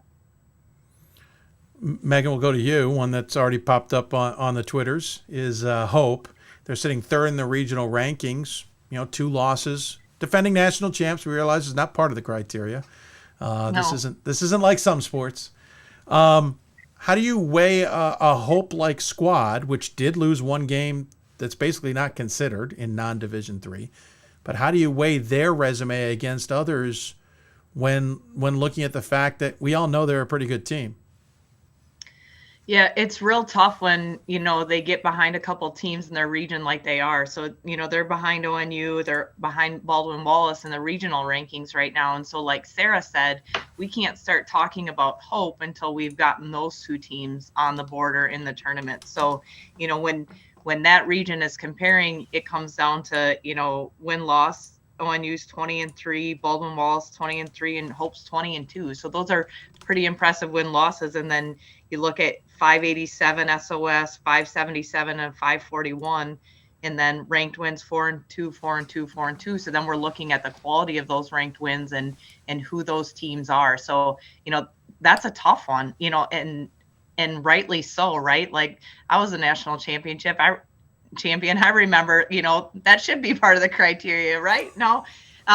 But, they're a solid team. But again, like Sarah said, we only have what we have. And so when you're looking at those 3 teams in that region, there's head-to-heads that come into play. There's results versus common opponents that come into play. And so you can't get Hope on the board until you've gotten those other 2 after the way the regional rankings shook out. You two are talking about something I want to get to regarding results versus regionally ranked opponents. I'll get to that in a moment. But one other example on the men's side, Sarah, that was brought up would be Carrollton versus La Crosse. The MIAC, and we've seen it on the women's side, the conference schedule eats up a ton, but Carrollton seems to have a pretty good resume. How do you guys kind of differentiate between that scenario, for example? That's one that unfortunately those are so tight right now, early on, and these are ones that we're looking at conference to conference, and the wins aren't the same, and to be honest, sometimes if we didn't get it exactly right, we know those are the teams at 2 and 3, right? And we'll evaluate it, and we'll use the next criteria next week, and we'll get it better. But for this week, that's where we went. We looked at it. It was really tight, and sometimes those come down to a committee vote. If we can't shake it out, if we can't come to an agreement, we have to vote. Because sometimes we'll spend an hour on a situation when it comes down to 2 teams like that. And, like we've already said, we have 10 people on a call trying to make a decision on who's 2 and who's 3 in a region. When we know that there's going to be, 5, 6 more games to be played, it's like, okay, at this point we need to vote. We need to vote who's going to be 2. We need to vote who's going to be 3, because we have to make a decision. And I know that sometimes, there might be people that don't agree with that. And maybe you as you're on the committee and you don't agree with it. You never know. But those are just situations that arise. And like Megan already said, until we use an actual, unless we use a system where everything's going to be consistent and the same, again, these are, you're splitting hairs sometimes, deciding if someone's win is better than someone else's win. And I meant to offer earlier, by the way, I know we're at 10 voters and we're at 8.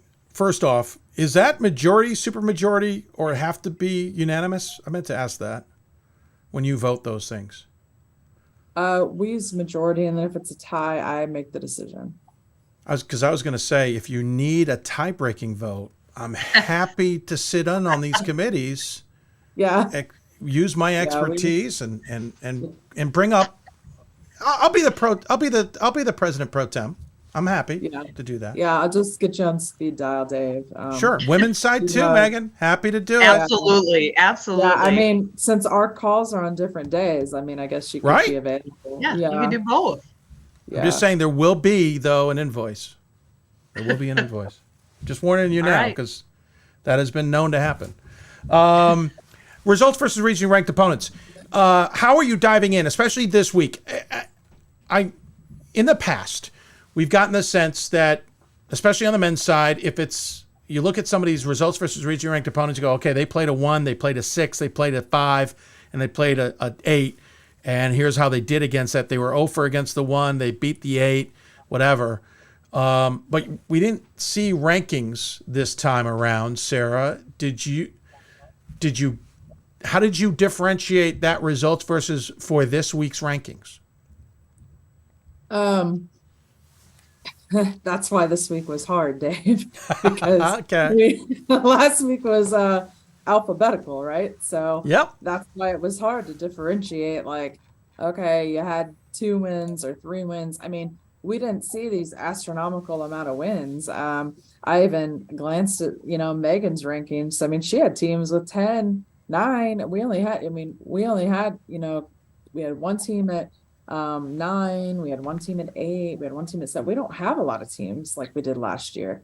A majority of our teams had, 3 wins or 4 wins. That was really high in a region.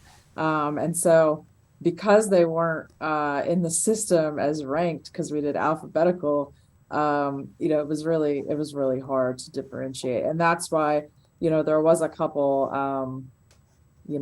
of those really tough decisions that we were making within the regions. And like I said, we were confident, wholeheartedly confident that we got the 7 teams, or in region 2, the 6 teams correct, in all of those regions. But like I said, there was a couple where, we did have to come down to a vote to see who went in front of who, because we couldn't really tell. But now we have that, exact data, and we could tell. And we did use that in the top 16. Like, we were able to say, like, okay, well, at least this week, we knew that, this team had a win against the number 1 in that region. Okay. And this week had 2 wins against number 2, or a win against the number 3. So that is the differentiating fact between the 16 and the rankings. Correct. Is you were able to use that data point. Yeah, we use that, but we use the all the records and everything. Right, but you also didn't rerun it. Like, at the end of the year, you'll rerun that data. You didn't rerun the data for the week to the seeding. You just used their positioning. I got it. Correct. Megan, to yours, I think you maybe jokingly or maybe seriously mentioned, we do kind of know where they were ranked, even if we give them to you alphabetical.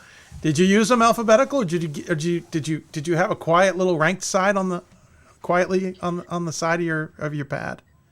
Yeah, we're a little different. We knew, right, as a national committee, where the teams ended up ranked. So although they were published alphabetically in the score reporting system, it shows you 1, 2, 3, 4, 5, 6, and or 7.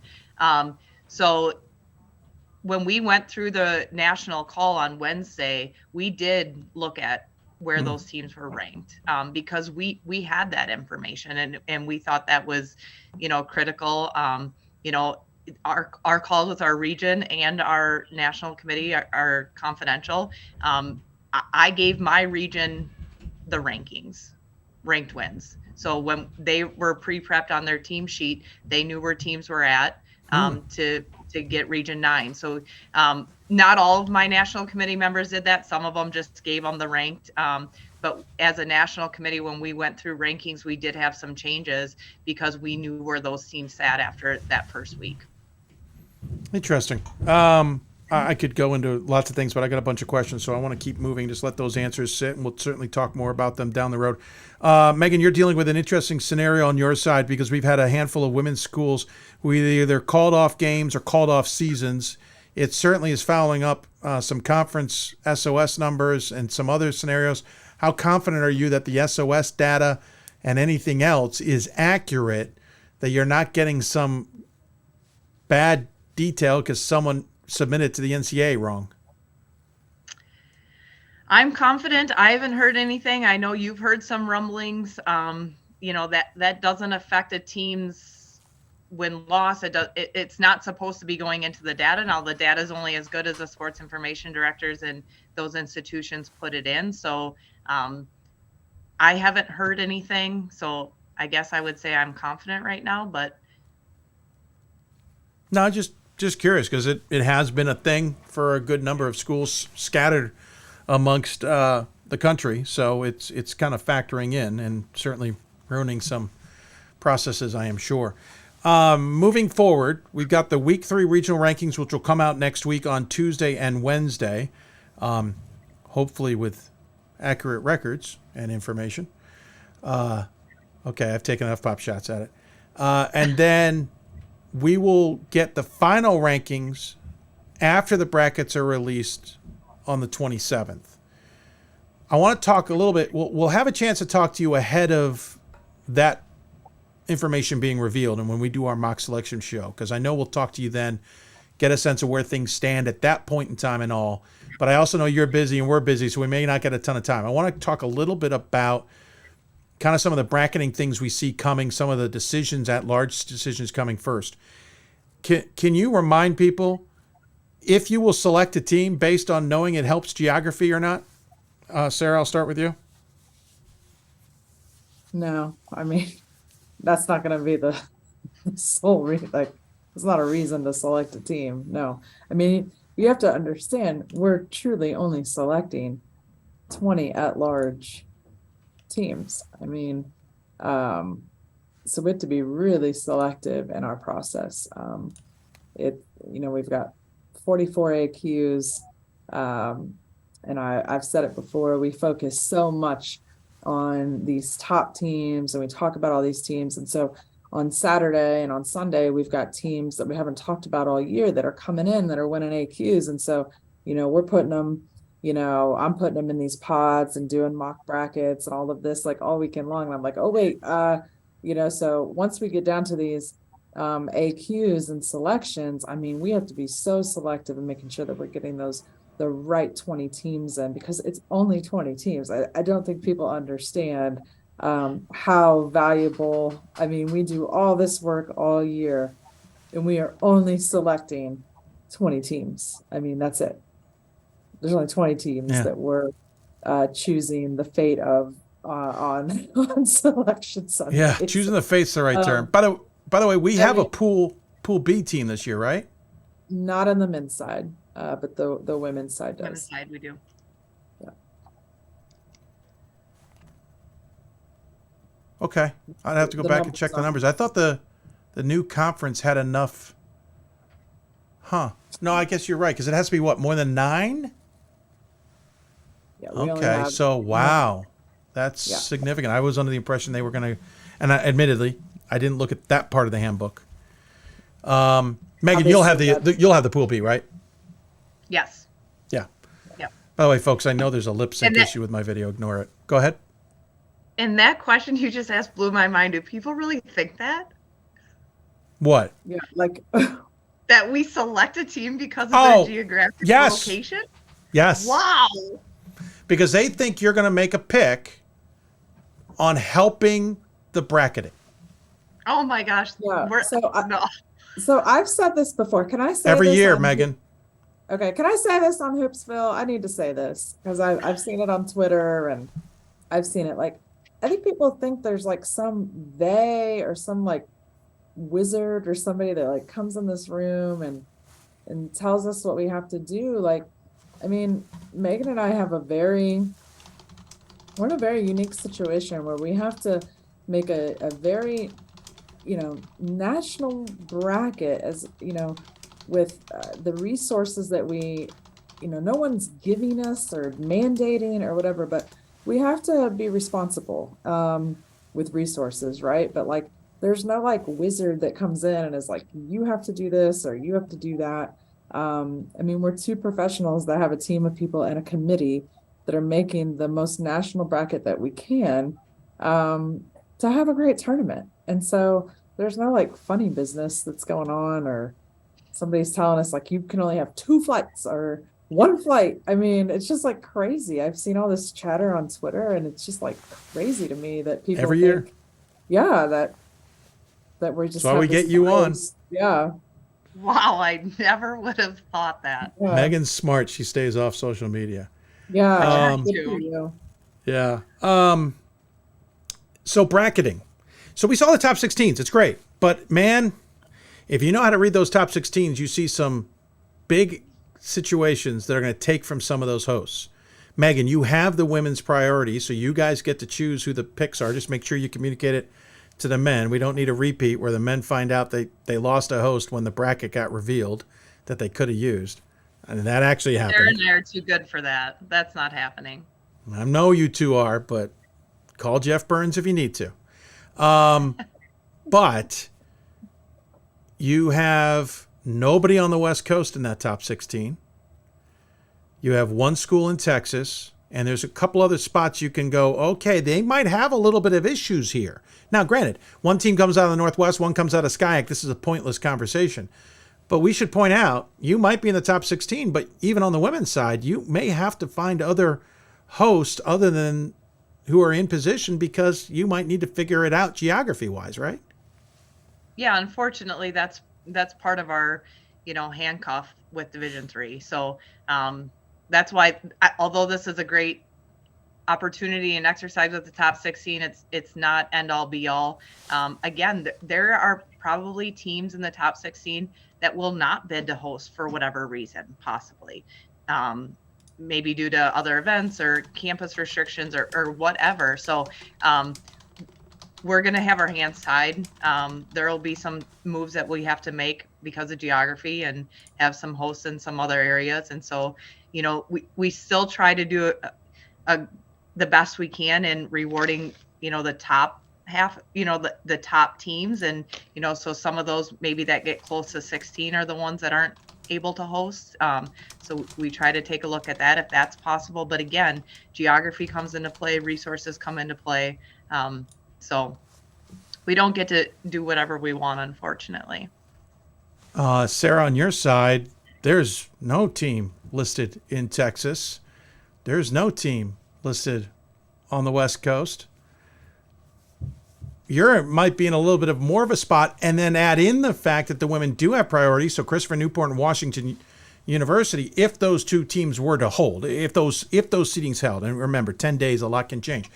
But you've already now lost 2 there, plus you're going to have some geography things. There are a lot in those 16 that may not end up hosting outside of just the obvious. Yep. Yes, Dave. And, I have been keeping a pulse on this for weeks. Obviously, I think it's pretty obvious. You've had us on a couple times that Megan and I talk pretty regularly. I am excited that her and I will both be in Indeed together. Like I said, I think we'll be maybe a room away. So I think we're going to be working on this together. But yeah, I mean, we've been pretty proactive. I've been in touch with schools this week, like get your bids in. But yeah, I mean, we'll be fine. we'll find host. It's just every other year. This is what we're dealt with. This is what we deal with in Division III. We try not to make a big deal about it. I don't want it to affect our tournament, but the championship will go on. We'll find hosts, and we're going to have a great championship either way. We're going to find the host, and like I said, we've had a pulse on this for a couple of weeks now. I want to let you guys go here quickly, but I got a couple quick hosting bracketing questions, and then we'll have our crews on to break all this down. Sarah, I'll start with you.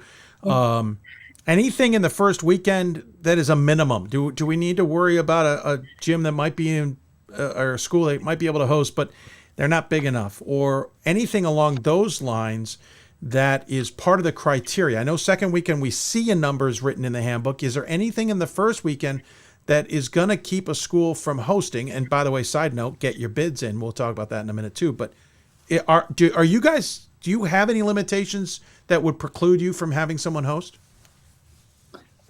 Really just, quality of facilities, making sure that the bid makes sense. That your bid's not going to be losing money. I mean, that's not something that we want to see, right?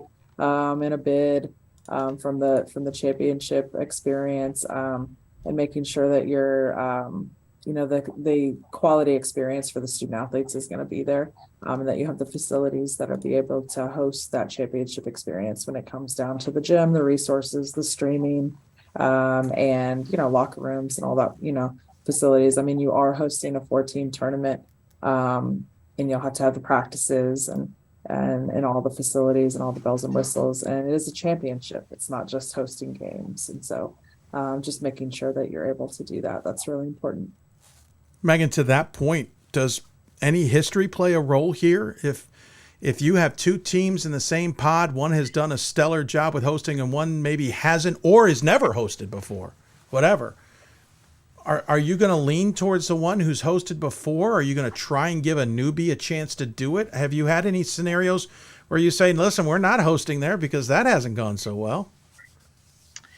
I'm not sure that we've been in the conversation of a program that's hosted really well and a newbie and not been in that situation. We have had some situations that we've addressed as a committee for hosts that maybe didn't have a great championship experience for our student athletes. And I think that's got to be first and foremost on what we're trying to do. This is a great opportunity.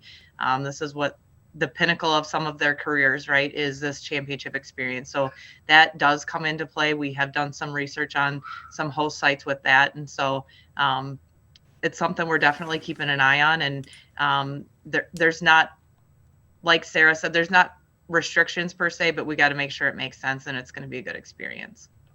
Certainly understand that. I'll quickly remind everybody they got to get their bids in tomorrow.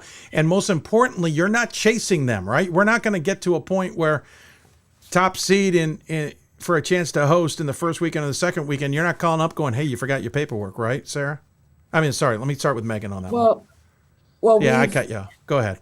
No, I mean, we've solicited, we've had, our all of our committee members at least solicit those in the region that are at least, in the top half of the region. Just reminding them that the bids were open, that we've, liked them to put in bids. If they've started the bid process this week, we reminded them that it was due on Friday. So we have given them those gentle reminders that it's due tomorrow. Megan, anything to follow up on that? Yeah, just no, we can't chase them down after the fact. So it's really important that they get it done, get it started, get it done by tomorrow. Yeah. Sarah, I totally forgot to ask you two teams that didn't make the 16. I can't believe I forgot this. I apologize. So I'm backing up a little bit here, but we'll wrap it up.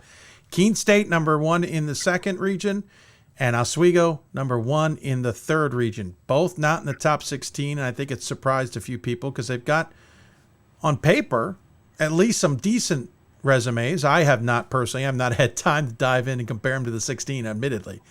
But that does surprise me. On the women's side, we got every single one in. I'm surprised Oswego and Keene sat at the table for as long as they did without being selected. Yeah, and that's really hard. I think that's what is that's why I wanted to mention, like when I was talking about the elevator system a little bit ago, is those teams then get compared to like the next up in the regions. And so that's where it's very important to understand that not all regions are the same. We have some regions that are a little bit more stronger than others. And so like I said, we did only have 7 number ones in our rankings. And that's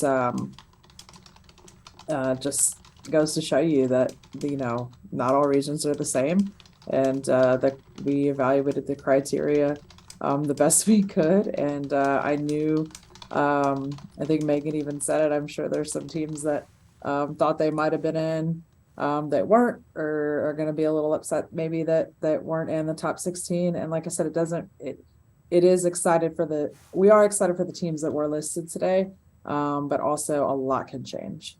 It's nothing final. It doesn't mean that you won't be a host or that you can't be a host, or that there still is not time to change your resume between now and next. No, a ton can change between now and then. Interestingly enough, one team in your Region 1 was not a NESCAC team. The women were more than willing to break up the NESCAC a little bit. But admittedly, they had some help in doing so. I could ask, go ahead. No, I was going to say, I think it's just a really good testament to what we were talking about, that we're really looking at that overall resume, in some of those teams as well. So, I could ask you a bunch more, but I want to let you all go because our show's already gone long enough. I appreciate it. We'll talk to you more ahead of our mock selection show on Sunday, so we're looking forward to that. And at that point, we'll have a little bit of a better understanding of where things are, to ask you maybe some more tough and grilling questions to keep you two on your toes. In the meantime, we always give the guests the final words, so we'll leave it at that. And I'll let you two choose who gets to go first, but any final thoughts you want to share with those who may be tuned in tonight? Megan gets to go first, since Look at that. So nice. I just want to thank you, Dave, again. You crushed it, like Sarah said. This was such a great night. Great exercise for our committees. Really exciting time of year. And then, so great job. Thanks for all you do for D3 Hoops. Got to get me some merch before Sunday, before it closes. Come on. Yeah, I know. I got to get on that. And just want to say thanks to Sarah. Had a great relationship with her already, and it's been fun working with her. And this really is, as tough as it is, especially this time of year, both serving as a chair and on the committee, it is the most rewarding professional development thing I've ever done. And so it's just, it's a great tie to the game that has brought so much to my life. And so it's a fun time of year. So thanks, Sarah. Thanks, Dave. Oh, and my committee rocks. So hopefully they're still tuned in. They probably shut it off a long time ago. Yeah, they probably did. And so you can say whatever you want about them. And by the way, it's great, except for me bugging you all the darn time. We can just admit it, get it out of the way now. Sarah, we'll leave it to you. Final word. Yeah, well, I thank you, Megan. Yeah, we have become fast friends because sometimes this it is very challenging job, and I think we get each other very well, and it's been fun. It's been fun becoming friends, and we have a lot of laughs and a lot of good times together. So I'm looking forward to our weekend in Indy together next week. So, because who knows, next time we'll be together or get to work together. So like she said, this has been a rewarding professional development for me as well. Dave, I think that I would like to say too, I hope that people understand that you took this on as a volunteer position as well, just like Megan and you crushed it again tonight. I'm really happy for you. I'm really happy for D3 Hoops. Again, I can't say there's so many people that care about Division III basketball, and you proved why we moved the show here. I hope that people will donate to D3 Hoops. I think that would be a great testament to show their appreciation to what you did tonight for our game. And I hope that they will show that in a donation. So I know I will do that, and I will urge my committee to do the same. And I thank you. Look forward to seeing you in Fort Wayne and all the ones that follow D3 basketball. Please be nice about our rankings. I know you're going to talk about me as soon as I leave. So you're welcome to tune in. We definitely will. We definitely will. You're welcome to message me. Yeah, you're going to talk about me as soon as I get off here. So have fun, and we'll talk again next week. Thank you so much. Thank you, ladies. I appreciate it. I'm going to clip that segment, by the way, and use it as our fundraising reel, just for the record. I love it. Said it better than me. Yeah. Thank you so much. Appreciate your time. Look forward to chatting with you down the road and coordinating. And thanks again for letting us be the Top 16s show. It was a lot of fun doing it, and I've learned a few things to be better prepared for next year too. If we get it next year, if we get it, if some of those in Indy who are watching are okay with it. Yeah, we can all do it together. I mean, I'll be off the committee, so maybe we can host it together. I love it. Hey, preaching to the choir right now. We can make that work. Thanks, ladies. Have a good night. See you later. Thank Bye-bye. Sarah Quadracki and Megan Wilson joining us on the Huddle Hoopsville Hotline. Going to take a quick break. When we come back, we'll get our women's reaction crew in here later than planned, but we'll get them in, and then they'll have the men's crew as well. Get their reactions. I don't think we'll dwell too much on it, but we'll get their reactions on the regional rankings, the top 16s, and what we've heard from the committee. You're listening to Hoopsville, presented by D3Hoops.com for the WBCA and ABC studios, also presented by Sport Tours International, our friends who put together the D3Hoops.com Classic with us in Las Vegas. If you want to be a participant of that D3Hoops.com Classic at South Point Arena, contact us. It is a great way to bolster your resume to make the NCAA tournament. You can contact myself, Pat Coleman, or others. We'll get you in touch with Sport Tours International and get you on board for a future program.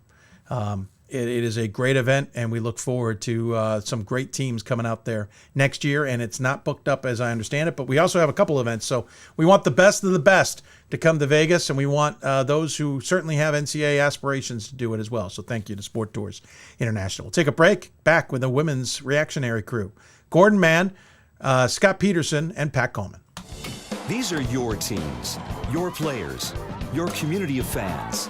This is where they play, where they practice, where you cheer.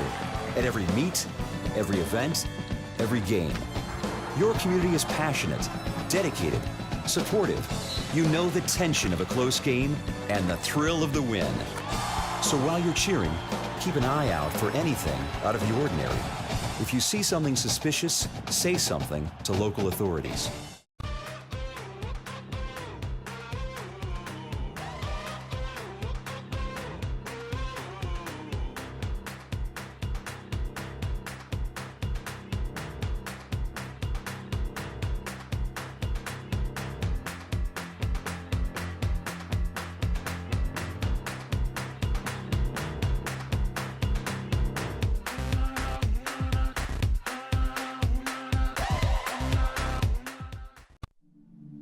I used to never really talk, ever.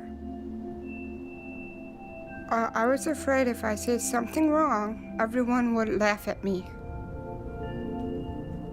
But then I started to play golf with Special Olympics. It helped me to find my voice. And now everyone else is speechless. We've got more schools than Division I, more fans than Division II, and more upsets than March Madness. There's 800 programs with over 11,000 games leading to 2 national championships. And we've been covering it all for over a decade. From Eastern to Occidental, from Puget Sound to Piedmont, from Southwestern to the University of New England, and from Hope to Calvin. Nobody covers Division III basketball like we do. We're at D3Hoops.com at www.d3hoops.com. I learned a lot of valuable lessons playing college football. I never thought about the health benefits of exercise until I actually started to talk to coaches in college. It's not only just for performance, it's for life. My coaches instilled the importance of well-being, not only building up strength, mental health, getting enough sleep, eating properly is all what it is to be healthy. I decided that I want to go into personal trainer and share my knowledge that I obtained in college about physical and mental well-being. These are your teams, your players, your community of fans. Welcome back to Hoopsville, everybody. As we've exclusively released the top 16 seeds, we appreciate you tuning in and joining us, and I appreciate the chairs joining us on the show, too, to go in depth there. I realize we don't have time to get into every question that we may have had or that you may have had with them. We will have another chance to talk to them, a couple more chances, in fact. We will talk to them ahead of the mock selection show, which is our special show on Sunday, February 26th, starting at 6 p.m. We will hear from both of them at that time.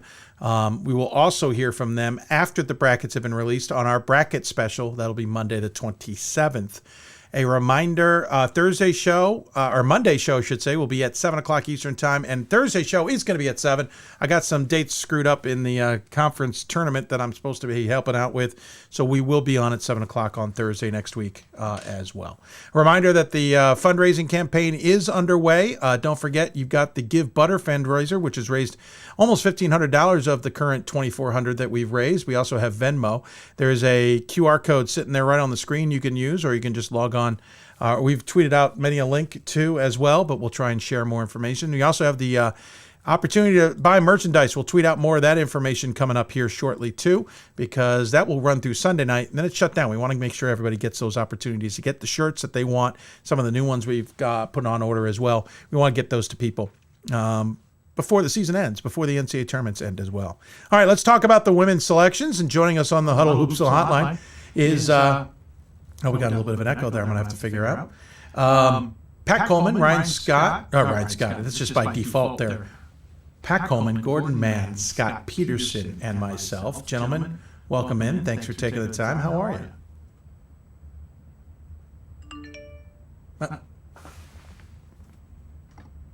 I'm not hearing Pat. That's strange. Do you guys hear him?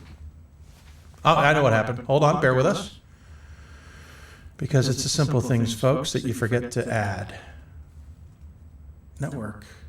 You're going to hear me work my way through this. Add.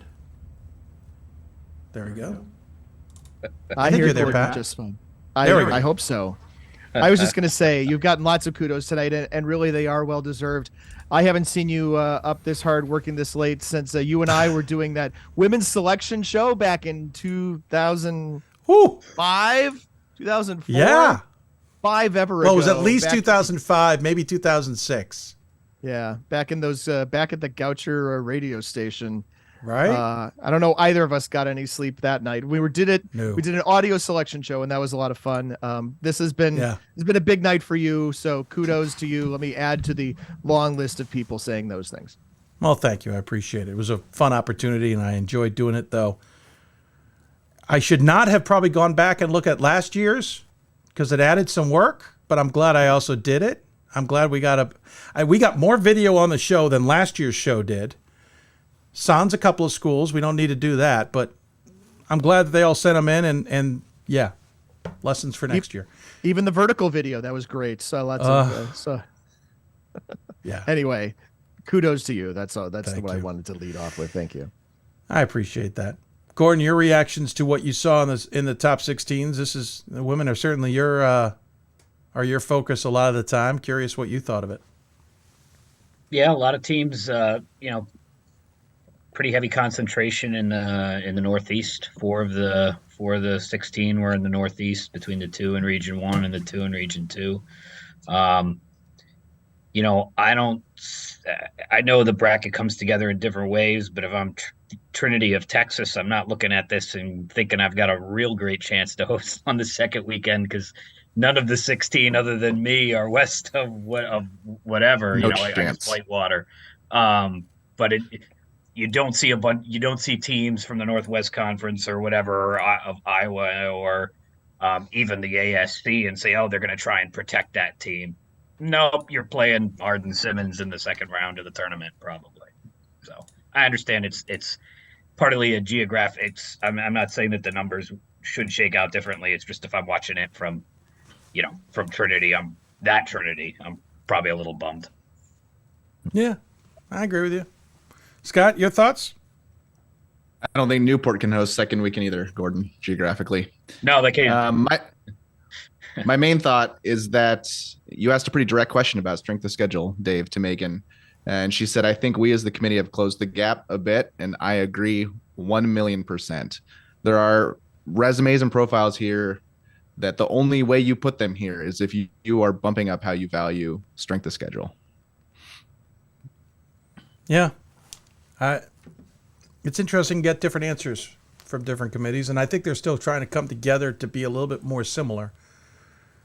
But you can definitely tell that there's committees where different people get on it with a different preconceived notion, for lack of a better description, and they have different perspectives on things. I think another one you see that in is, well, we saw it with the women are used last week's rankings that we did not see.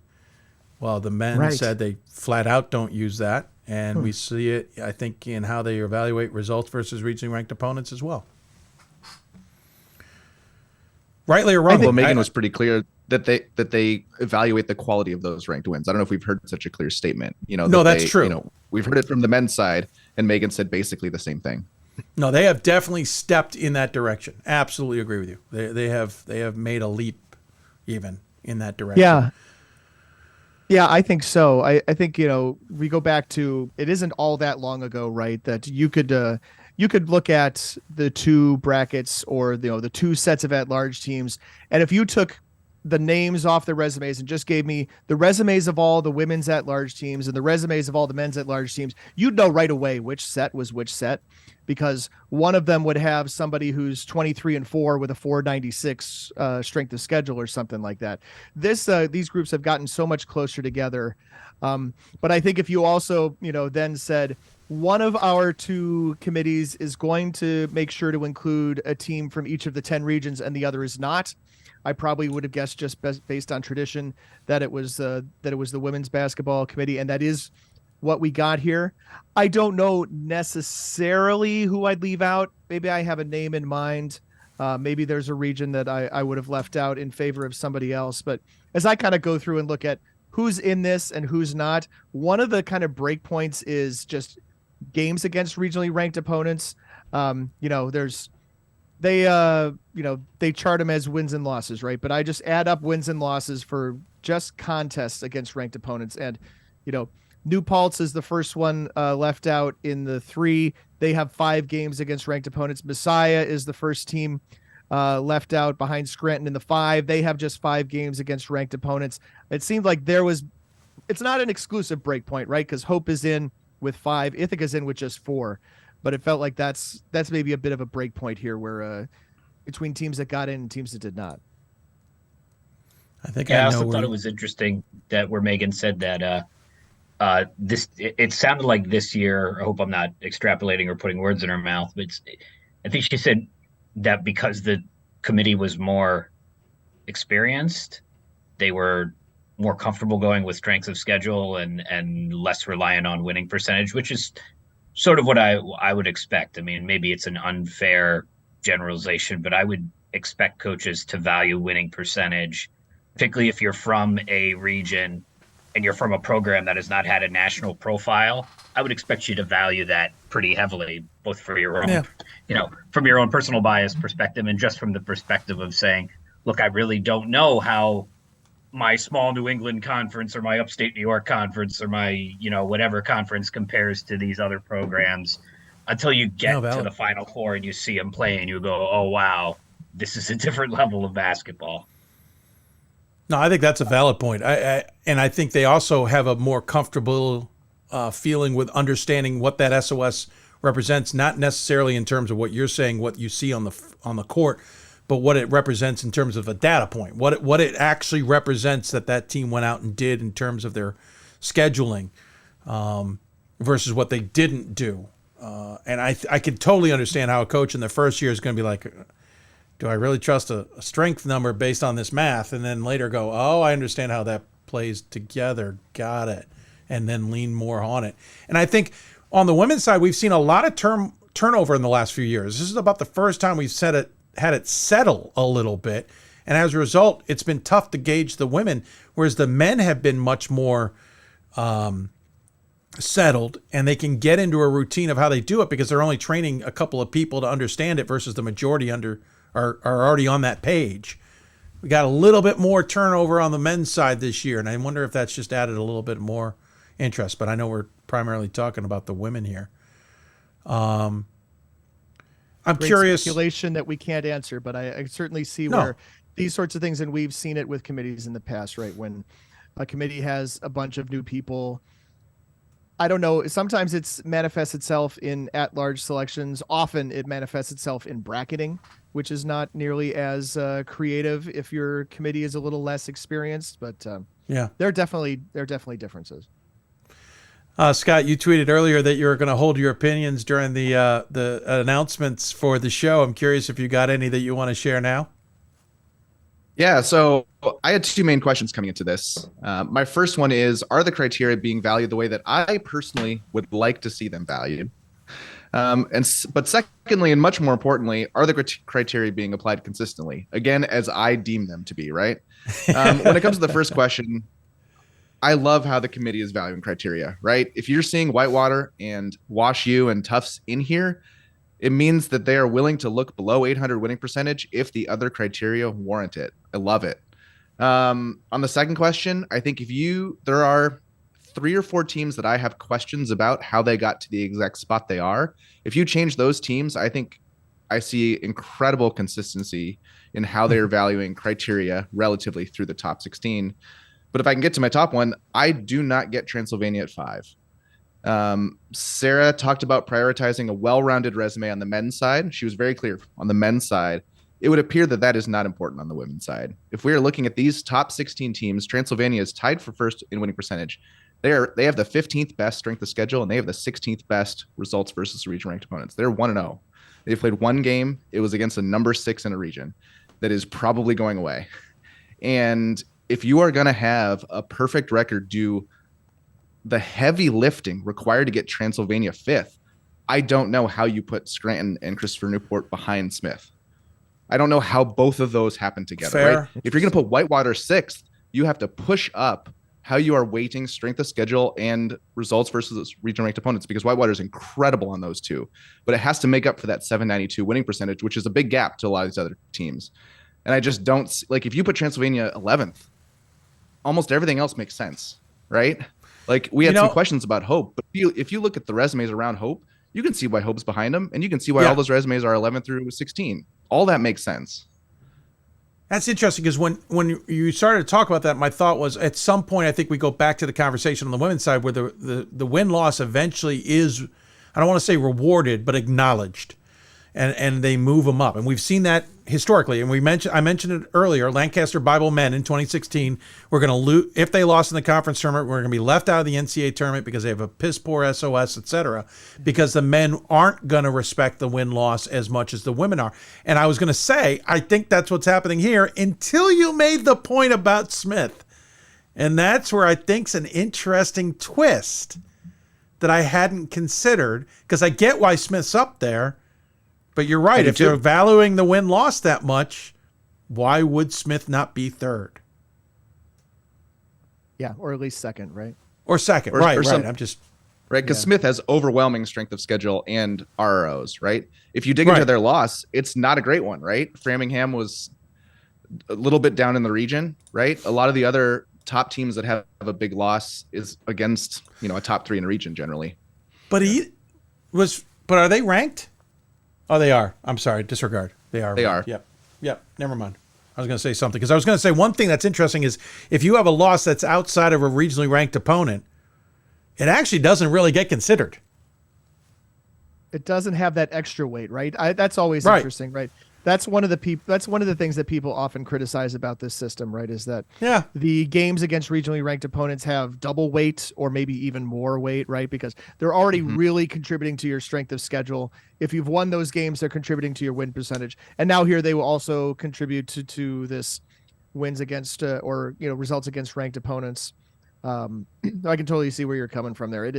Right. Where does a win or a loss to a mediocre team get referenced? It doesn't get extra consideration anywhere here unless it's a common opponent. Yeah, exactly. Sorry. Yeah. That's all right. I've been looking at common opponents and head-to-head for almost every of the 2 teams next to each other, and there's almost nothing there. There's very few common opponents or head-to-head. Yeah. No. Like even Hope and Baldwin Wallace, there's no common opponents, which kind of floored me that there's not even a single game. I thought there was one. Otterbein? Yeah, Hope has played Otterbein, right? I just saw that. That was sorry. That was referenced on Twitter. They're both Right. 3-1 against common opponents. They've not played each other, so there are 4 common games there. Yeah. My bad. So Scott, let me ask. Sir. I think you mentioned, Scott, one of the one of your maybe pairs or one of your ones. Are there others that you want to bring up that maybe this group could discuss? So the first key that I had was Whitewater at 6, because that means, hey, we're going to look at a winning percentage under 800. But then we waited until 10th to see Tufts. And I think Tufts is an iota below Whitewater in terms of resume. And I would be very interested. Why would they slot those teams between them? I think there's a little bit of difference. And then on Transylvania, if you're going to have that perfect record, do all of that heavy lifting, Trinity of Texas is not far behind, where they have a bad strength of schedule compared against these top 16. They do have 5 wins versus regional ranked opponents, which I think could be where the committee kind of forgives some of that SOS, because they can see, oh, you can't control SCAC play. Terrible records there dragging down your SOS, but you did beat some ranked opponents. But they don't have that perfect unblemished record. And I think they kind of floated up a little higher than I was expecting. And then the last one was Ohio Northern. I just thought that they have a resume that should be down with. I wouldn't have been surprised to see Ohio Northern, Baldwin Wallace, and Hope all come off the board one after another in the 12 to 15 range ish. But Ohio Northern just 2 to 4 spots higher than I would have expected. Everything else to me makes total sense. Consistency is the word I would use, right? I wonder with Tufts if it was the loss to Babson, because they had Babson in front of Tufts, and they might have felt like Babson had to come off the board before Tufts. Although I don't know how you then disentangle the Babson Trinity Tufts triangle, because one beat one who beat the other. I was surprised Tufts was not a little higher, and I'm also just used to seeing the NESCAC teams, because of the way this process has played out, generally fare pretty well. Once I saw Whitewater, I think you're right that Babson has to come off first, but I would have expected to see Tufts next, ahead of both Trinity of Texas and Ohio Northern. And then all 3 of those teams start to look way more consistent. So I wasn't really sure in that range. Yeah. That is interesting. I mean, from a bracketing perspective, though, as concentrated as things get in the Northeast, you're not really going to – you could very well – first weekend, you could definitely have – Smith, Babson, Tufts, and they can all host. Maybe even Trinity, but then it they totally it's harder can. to get 4 teams there. And I guess I'm always excited when the bracket has geographic weirdness to it. When you get mixes between the two, I would just hope that the next weekend isn't Babson, Smith, Trinity, or whoever, and Tufts, right? And the same 4 teams who have played each other, who are an hour and a half apart from each other, will do it all over again. They'll totally throw Scranton in there from a matchup perspective. They'll totally throw Scranton in there, Gordon. You know that. All right, well, Scranton is the answer to all hosting questions. Scranton and 3 NESCACs. Yep. There you go. Lucky Scranton. Yeah. Where have I heard that one before? Mm-hmm. No, I do like how the women are evolving a little bit, because it used to be win-loss heavy. I remember one year when we were making mock selections, we got done doing the men, pivoted to the women, and we missed 2, and it was because my brain didn't get out of that men's gear. And we missed 2 because those 2 had we picked 2 teams who had worse win-loss but better SOS. And in reality, they picked the 2 better 2 win-loss percentages. And when I saw it, I went, of course, we should have thought that through. It seems like they pivoted at least a bit. They've moved a little bit towards more of the overall resume. They absolutely have. And I think especially at the national level, right, which is what this top 16 is. If you look region to region, you still see these pockets where they're like, hey, a couple teams might be 725 winning percentage, 535 SOS, and they will always be slotted below the 870 winning percentage, 480 SOS, right? Which I don't think if you throw all those teams into a national bucket, it comes out that way, right? Especially with the way that the committee is weighting SOS for these top 16. But within regions, I think just if you see 180 points of winning percentage gap, it almost beats anything else. I can't argue with that. Yeah. Any other thoughts, Scott? Any other opinions? I don't want to keep you guys too long, but I appreciate the insight you guys will have, and we'll get a little bit more from at least Scott, especially when we do our mock selections on the 26th. But anything else to dive into before we pivot? I would say thanks to Scott for doing the heavy lifting. Yeah, right. Scott's awesome. Scott's awesome at this. I mean, he had the picks all right last year, and he's got this thing literally broken down to a science. I think I only got 15 of these, so I was expecting to see Hardin Simmons. I was going to say, I think he'd admit he missed one. I know we missed one. Santa Cruz did not make the list, I'm afraid. That was the one you missed. No. Any other rounding thoughts before? Obviously, we're 10 days out here. I mean, believe it or not, we're going to be done soon. Done with another 3-week sprint or 6 weeks, 5-week sprint to the championship game here in women's basketball. Yeah, right. Yeah, 3-week sprint, and then the distended end there with 1 game, 2 games on a Saturday, and then nothing, and then 1 championship game in Dallas. Yeah, you've got a Super Bowl halftime in between, and then a championship game. Yep. I am also pregnant. So. Wow. Hold on. More exclusive news to talk about here on Hoopsville. And John Zeke got fired. I think we're good. Well referenced, sir. Well referenced. Well, guys, I appreciate you coming on, sharing your thoughts about things. Certainly interesting to get your takes on it, since it's been a bit of a blur to me for the last couple of days. I do know every once in a while I started writing a script today and went, wait, whoa, hold on a second. They have who? And it finally dawned on me. It was kind of one of those things. We'll pivot and go around the panel. Pat will join us again, but final thoughts on the women's side of things. Scott, we'll start with you. Ooh, I just love seeing SOS valued more, right? I think wins against a lot of teams, especially for these top 16 teams, just aren't something we should be using to differentiate them. And I know that there are different ways that good or bad SOS can be constructed, but I love more or less blindly saying a 585 SOS is going to have a lot of weight over a 545 SOS. I think that's a really great direction. We want to be giving really good programs incentives to schedule games against other really good programs. And you have to not make it hurt so much to lose that game. And I think we will get better scheduling because of it. Gordon, your final thoughts? We've come a long way on doing this since it was over dial-up internet like 20 years ago. I mean, between the video that you produced and the numbers and analysis that Scott and the Snyder boys, or whoever they prefer to be referenced, the Snyders produced, we've come a long way on this. I am still back in the Stone Age on a lot of this stuff. So next year I will cede my seat to someone who has more of a clue.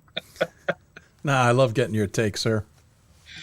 Pat, any final thoughts on the women's side before you join us for men? No, I don't think so. I should have ceded my position at final words to Scott. You should have gone in a different order. So he should have done it 3 times. Yeah. Pretty much there you go. My bad. I will remember that for future reference.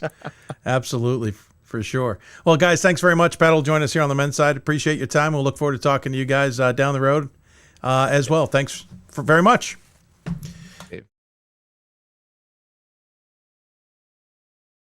Pat, Gordon, and Scott joining us on the Huddle Hoopsville Hotline. Going to take another break. When we come back, we will talk to our men's reactionary panel. They are Pat Coleman, Ryan Scott, Matt Snyder, maybe others. We'll see. You're listening to Hoopsville, presented by D3Hoops.com from the WBCA and ABC studios. Also presented thanks to our partners now at Sport Tours International.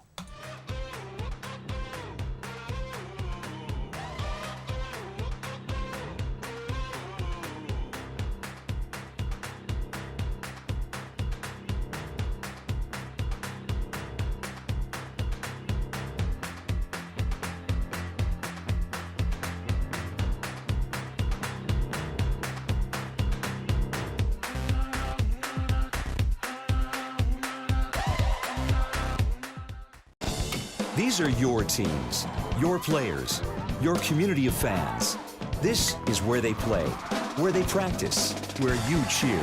At every meet, every event, every game. Your community is passionate, dedicated, supportive. You know the tension of a close game and the thrill of the win.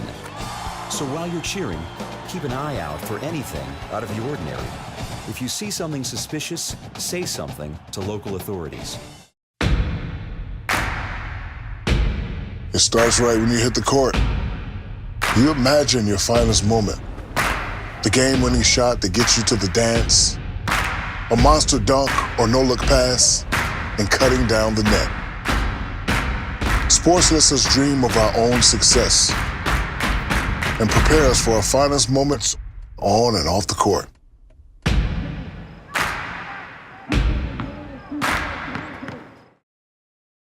We've got more schools than Division I, more fans than Division II, and more upsets than March Madness. There's 800 programs with over 11,000 games leading to 2 national championships. And we've been covering it all for over a decade. From Eastern to Occidental, from Puget Sound to Piedmont, from Southwestern to the University of New England, and from Hope to Calvin. Nobody covers Division III basketball like we do. We're at D3Hoops.com at www.d3hoops.com. It's on us to stop sexual assault. In any way that we can. To get a friend home safe. To never blame the victim. It's on us. To stand up. To make our community safe for all. It's on us. It's on us to look out for each other at parties. It's on us. To be more than just a bystander. To step up and say something. It's on us. All of us. To stop sexual assault. Learn how and take the pledge at itsonus.org.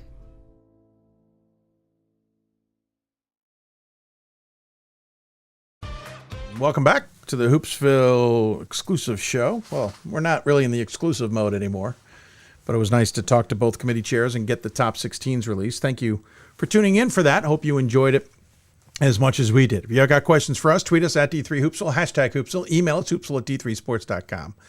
You can also join us on Facebook. We're live simulcasting the show, facebook.com/Hoopsville. We're also live simulcasting on YouTube, youtube.com/D3Hoopsville. Pivoting now to talk men's basketball and what is going on there. Oh, got to change the setting. Bear with me. We will talk to our men's crew to discuss what they think we've seen in this alliteration, as it were, of the top 16s. And joining us on the Blue Frame Technology Hoopsville hotline, I said Blue Frame again. It's the Huddle Hoopsville hotline. Pat Coleman joins us once again in the upper corner. Ryan Scott from D3 Hoops as well. And Matt Snyder, who is... I'm amazed that he's willing to go on camera after his Knights did not so great in trying to complete a good season there. So you okay? Everything all right? Doing okay. Yeah, we'll go ahead and win Pool A and everything will be good. There you go. Well, that's a good goal to have. Both Hope and Calvin winning at their opponent's floor this season. By the way, nice of Calvin and Hope to get together despite that rivalry, and salute to Michigan State by having everybody wear green. That was outstanding. I know it's a Michigan thing to some degree. Obviously, Michigan State is somewhat nearby, but tip of the hat, to say the least. All right. Thoughts on the men's side of things. At one point, Ryan Scott was blowing up my alerts on my phone or my wrist. I thought something was broken. And I know Matt Snyder has been chiming along. Do you guys want to do rock, paper, scissors to see who goes first on this one? Yeah, Ryan can go.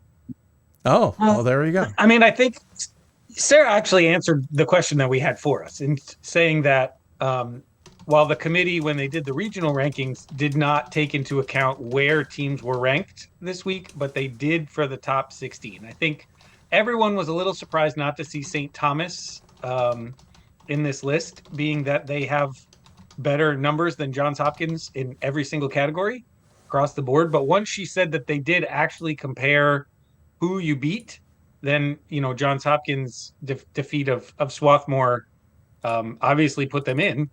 The number one thing I think I'm looking at for all of this is just, at least for the top 16, how important those regional ranked wins actually were. It seems like that determined a whole lot. Seeing Rowan and Stockton as high up as they were has to be attributed to that regionally ranked wins, which also came into play with who Hopkins beat. Fair. And let's just also say someone in Texas is probably going to have to host. So just because we saw a top 16 doesn't. So even. Right. We're going to see someone down there. So St. Thomas, it's not like they're out of this conversation, and a lot can change in 2 weeks too. So just wanted to point that out. Yeah, I think for me, I'll jump in next. St. Thomas is still the most surprising thing. You compare their resume to Wheaton, let's say, who we saw at 10. They have according to my numbers, an identical strength of schedule. St. Thomas has a higher winning percentage, and they have one less regionally ranked win, but the regionally ranked wins are of very similar quality. Wheaton's regionally ranked wins are against like North Park and Carthage, who are kind of in the 3 and 5 slots. St. Thomas, Texas has wins over like, I got to find that here. I think Texas, Dallas, they've beaten, and Claremont, Mudd, Scripps. So more like mid-region tier teams. So that's similar to Wheaton. I'm surprised they have a better winning percentage than Wheaton. I could have seen them in the conversation starting around number 8 here, and maybe they were in the conversation the whole time and just never quite made it in. But across the board, I feel like they have as strong of a resume as a team like Wheaton, and I'm surprised to see them all the way out, even if they don't have a top tier win like maybe a Johns Hopkins does.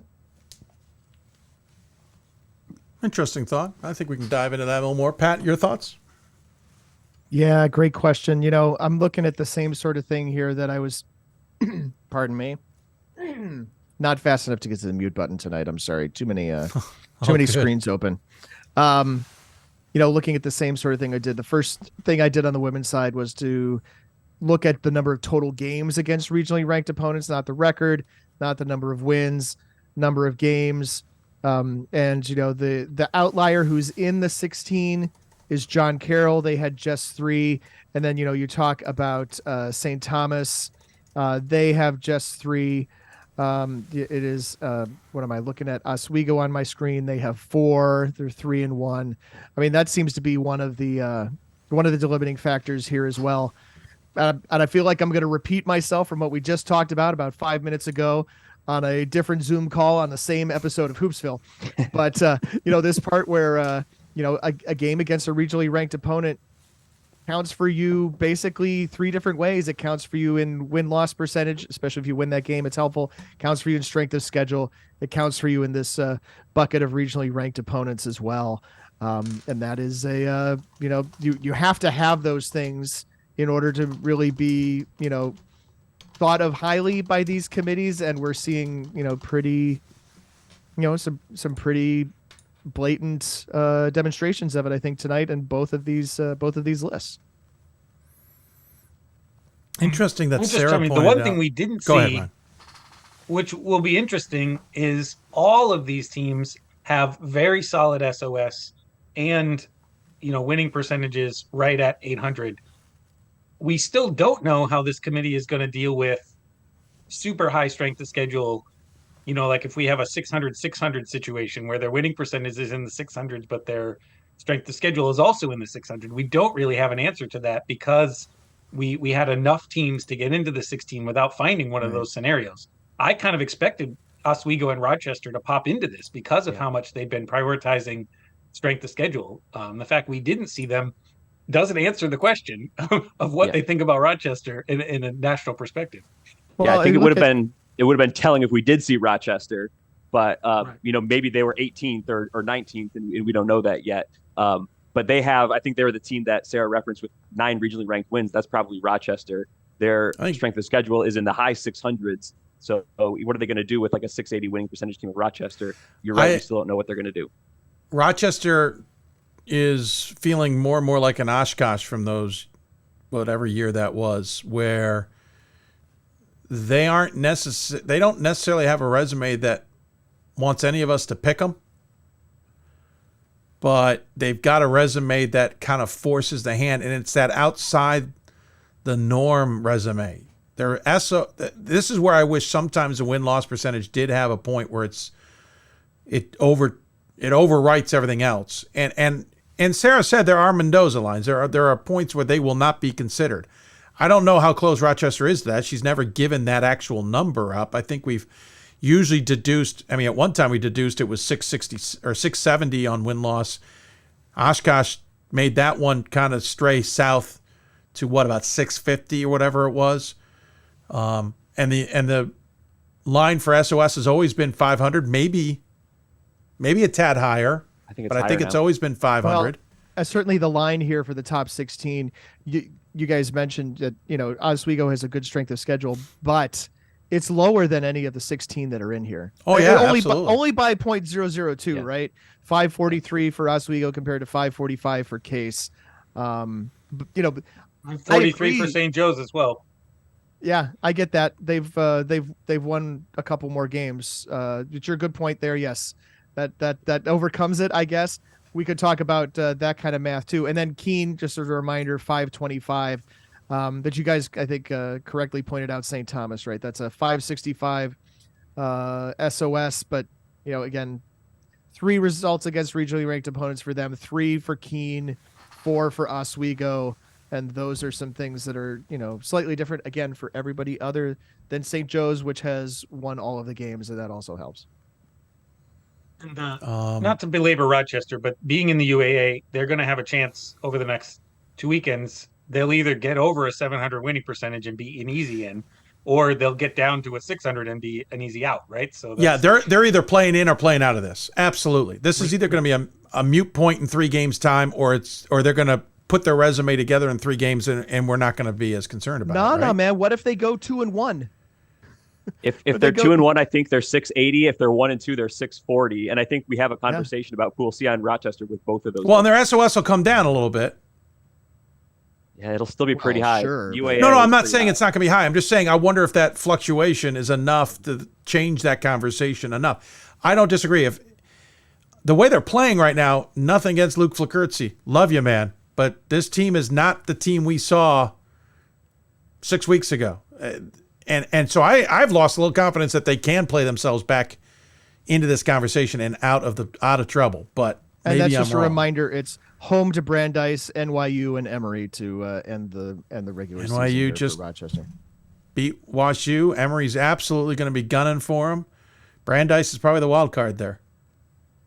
And they're 5 and 6 in conference. Like if this was a D1 conversation, right? This would be we'd be talking about you go 1-2, then you're 6 and 8 in your league, right? These are in the end one of the things that we talk about is that these are still human beings making these decisions. They are still human beings voting, even though something like your conference record isn't necessarily on your on the sheet that's in front of you. It's got to be on people's minds. Agreed. Another thing I was going to bring up, Dave, this tonight, really good for Case Western Reserve, for 2 reasons. One, they're on this list, which is really, really good. The other thing, the first 8 teams on this list are all super, super far east, which means they're almost definitely going to need 3 teams in Ohio to host. And so even if Case drops down to 17 or 18, we may see them hosting still, just simply because we're going to need Carroll, Mount Union, and somebody else to host this first weekend. You can't have eight seeds that far east and not kind of move the whole bracket to the east, which means Ohio. You got women's priority. You've got exactly what you just pointed out. You're going to need those, and Pat pointed it out on Twitter at some point yesterday or today. I've lost track that the glue is in Ohio as always. Ryan and I know this very well from bracketing absolutely conversations over the past several years. It's absolutely true. And, Eastern Indiana, but we don't often have too many schools to choose from there. But also, listen, other part of that geography conversation, you're already going to lose hosting to different places anyway. And so the women's top 16, I think, is a really good sense of understanding who's going to possibly be hosting that opening weekend and even the second weekend. I think the men's side, it's great, but this year, very much so, it's nice. Well, not a lot of them are going to host. It's an exercise in top 16, right? It's not an exercise in who's going to host. No. In a perfect world, those would be the same, but I don't need to tell anybody here or most of the people on Twitter who follow anything about D3 Hoops lately to know these things. Right. And it may be a situation that we have one of the top 8 teams who can't host. I mean, if we have that many teams so far east, it might just become a situation where even if you're one of the top 8 resumes, absolutely. You just won't be able to. Ryan. No, I think we better buckle up for that. I know they want to protect those as much as they can, but realistically, they may not have a choice. Well, and so I'm going to go back to a thing that Megan said, but, we know that Megan and Sarah, the two committee chairs, talk a lot.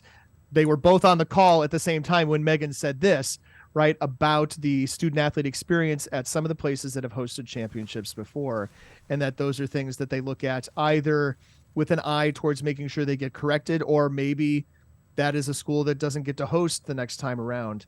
I would hope that the men's committee thinks about some of those things too, because I think those are perfectly valid conversations to have. I don't know as much. Yeah, I think those conversations take place. Whether they're as impactful on the men's side, I don't know. I think on the women's side, I think they're having some serious conversations, to be honest. It'll be interesting when the brackets come out. By the way, I guess we could have reminded everybody on the men's side while we're talking. It'd be a good idea to keep the audio live when I do that, but give everybody a reminder of who those 16 teams are. And honestly, the surprise to me, and I realize, again, it's the UAA schedule that's playing a role here, was the fact that Case Western and WashU got in. I think, and that Middlebury is sitting all the way up in the 3 spot. That one blew I thought it was a typo when I first got it. I thought Middlebury was in the wrong spot, but there's that example where parity is playing a role here.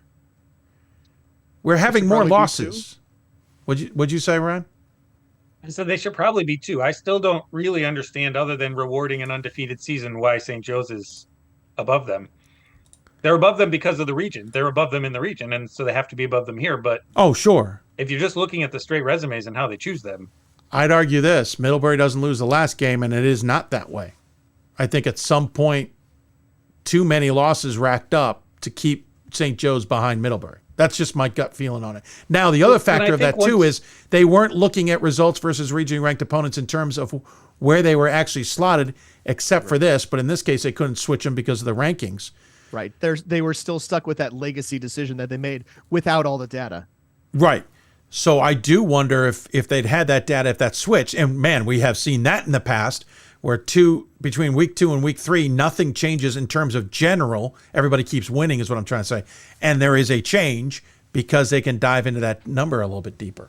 Yeah. Well, St. Joseph has beaten a number 1 and a number 2 in UW Oshkosh and WPI. So I think those will bode well for them. That's a good staying point. High in that region. But I think, I don't know if this is what Ryan was saying. It feels like at a few spots on this list, they've sort of like changed their priority order of what they're considering. Like I look at, you brought up Case Western Reserve, Ryan. There's a case for them to be up above Rowan based on their total resume. They have a higher winning percentage. Their strength of schedule is only like 8 points lower, and they have an additional regionally ranked win. So it feels like at the top, St. Joseph doesn't have a lot of regionally ranked wins. Their strength of schedule is only so, but they're kind of rewarding that resume at the top. But then we go with Middlebury afterwards. But then we get Rowan and we jump back in with high RROs. To me, it feels like maybe we're not always applying these criteria weightings consistently up and down the list. And I also wonder so I looked at all the data sheets to put the numbers on here. They've got Rowan as 7-1 versus regionally ranked opponents, and they have Case at 6-2. Right. Case being 6-2. Okay. I thought I'm not sure where that comes from. I'm just using the NCAA data because I know that's what the committee used. Right. Is that not accurate? That, I think, was different than what a lot of us were using. And so seeing Rowan at 7 wins and Stockton at 6, it makes a lot more sense how high they are. And by the way, we should point out there's a great example. Some of the guys who had lists were including. So I think Rowan's a great example of a team who's took a loss this week. Stockton took a loss this week. Others took a loss where those rankings will definitely be altered. Now, in the region, maybe not, but if that top 16 were done again, it would. So Pat's doing some math here. I was wondering if some of those NCAA regional ranked numbers were wrong because of all the mess they had with the records that went up and the teams that may not have been on the list in the right order. So somebody will have to double check the NCAA. But that one, the release this week wouldn't have impacted. No, but we saw probably North Central's record on there that then got moved. And that happened in a couple of the regions. And if they didn't change, like if they had the wrong teams on the original ranking, they would have had the wrong number of RROs. All right, so Rowan's schedule. Oh no, that wouldn't be because they were on the week before, right? So right, I'm not.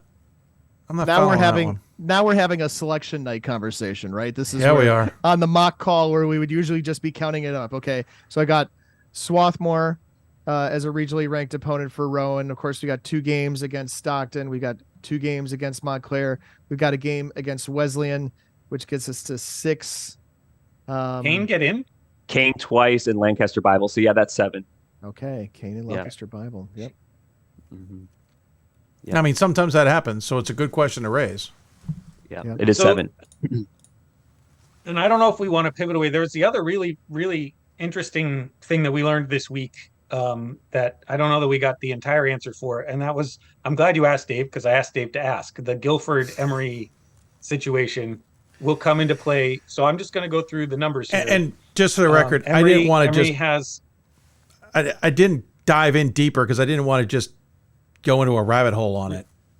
But go ahead. But just so we have it here. So Emory is a 682 winning percentage, 615 strength of schedule, 3-6 versus regionally ranked opponents. Guilford is an 826 winning percentage. So that's 0.15 higher, which is pretty significant. They have a 522 strength of schedule, which is almost a full point lower. And they're 2-3 versus regionally ranked opponents. But Guilford beat Emory head to head. At Emory. And so what we have here is the 0.95 or 0.095 in the strength of schedule is overruling a 0.144 in winning percentage and a head-to-head win, which has never happened before. Not since I've been following this. I think when it's one head-to-head win, it's a prioritizing of strength of schedule over head-to-head like we have not seen. When it comes to one head-to-head, I don't think I agree. I think we've seen that before. If it's 2 head-to-heads, I agree with you, but I don't agree with you on one.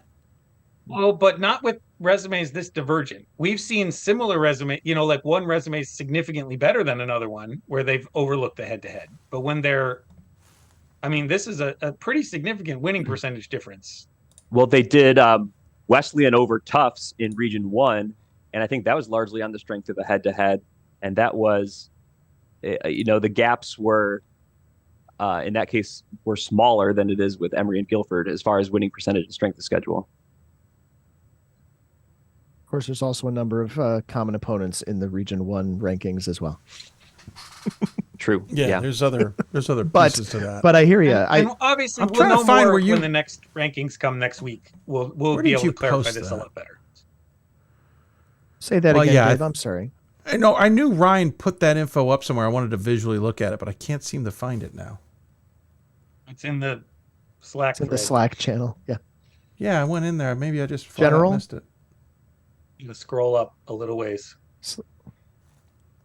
You have to scroll up past us making fun of you before you get to it. I always scroll past that. I just put it in the chat if that's helpful.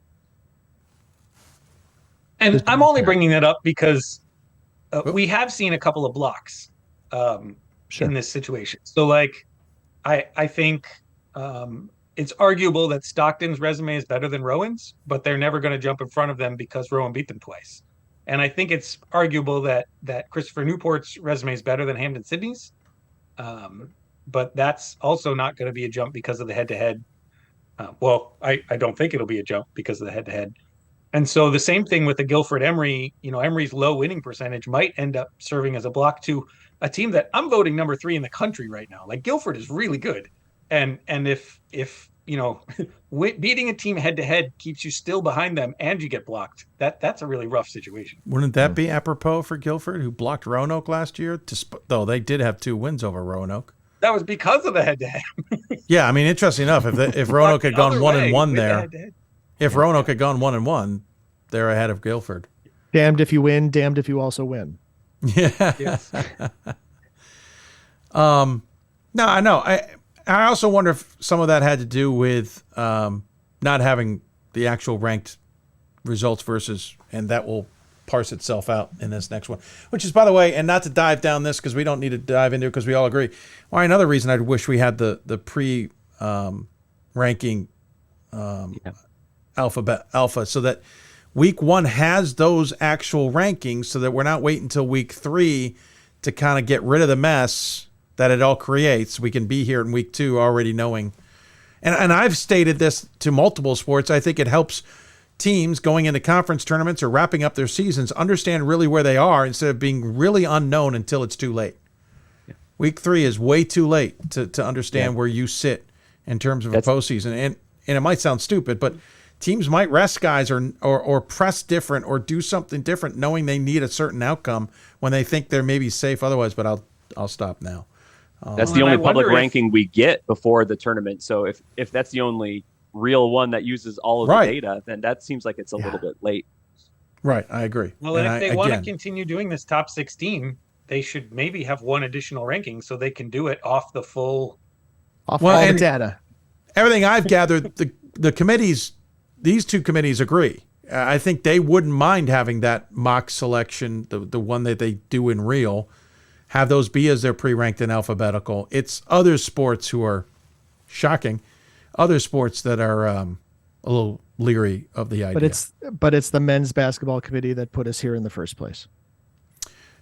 Yes, though talking more and more with them, I do understand the premise. I just wish they had thought the ramification through. That's all. I mean, all of those things I agree. You don't want to be tied to rankings a week earlier, but if they were alphabetical, you're not really tied to them. No, right, exactly. You're not tied to them. Right. You're just filling in a data point that you and Megan doesn't even have to worry. Her crew doesn't even have to worry about where they rank. It just fills it in, gets it done and dusted, and starts things anyway. But like I said, we know that. I don't know if there's much more to dive into at this point, but I appreciate all your time. So a quick reminder, and guys, we've all seen it at some point in time. Get your bid information in by tomorrow. And if you're listening to this on Friday, get your bid information in today. Even if you're regionally ranked or you think you might be regionally ranked, get it in.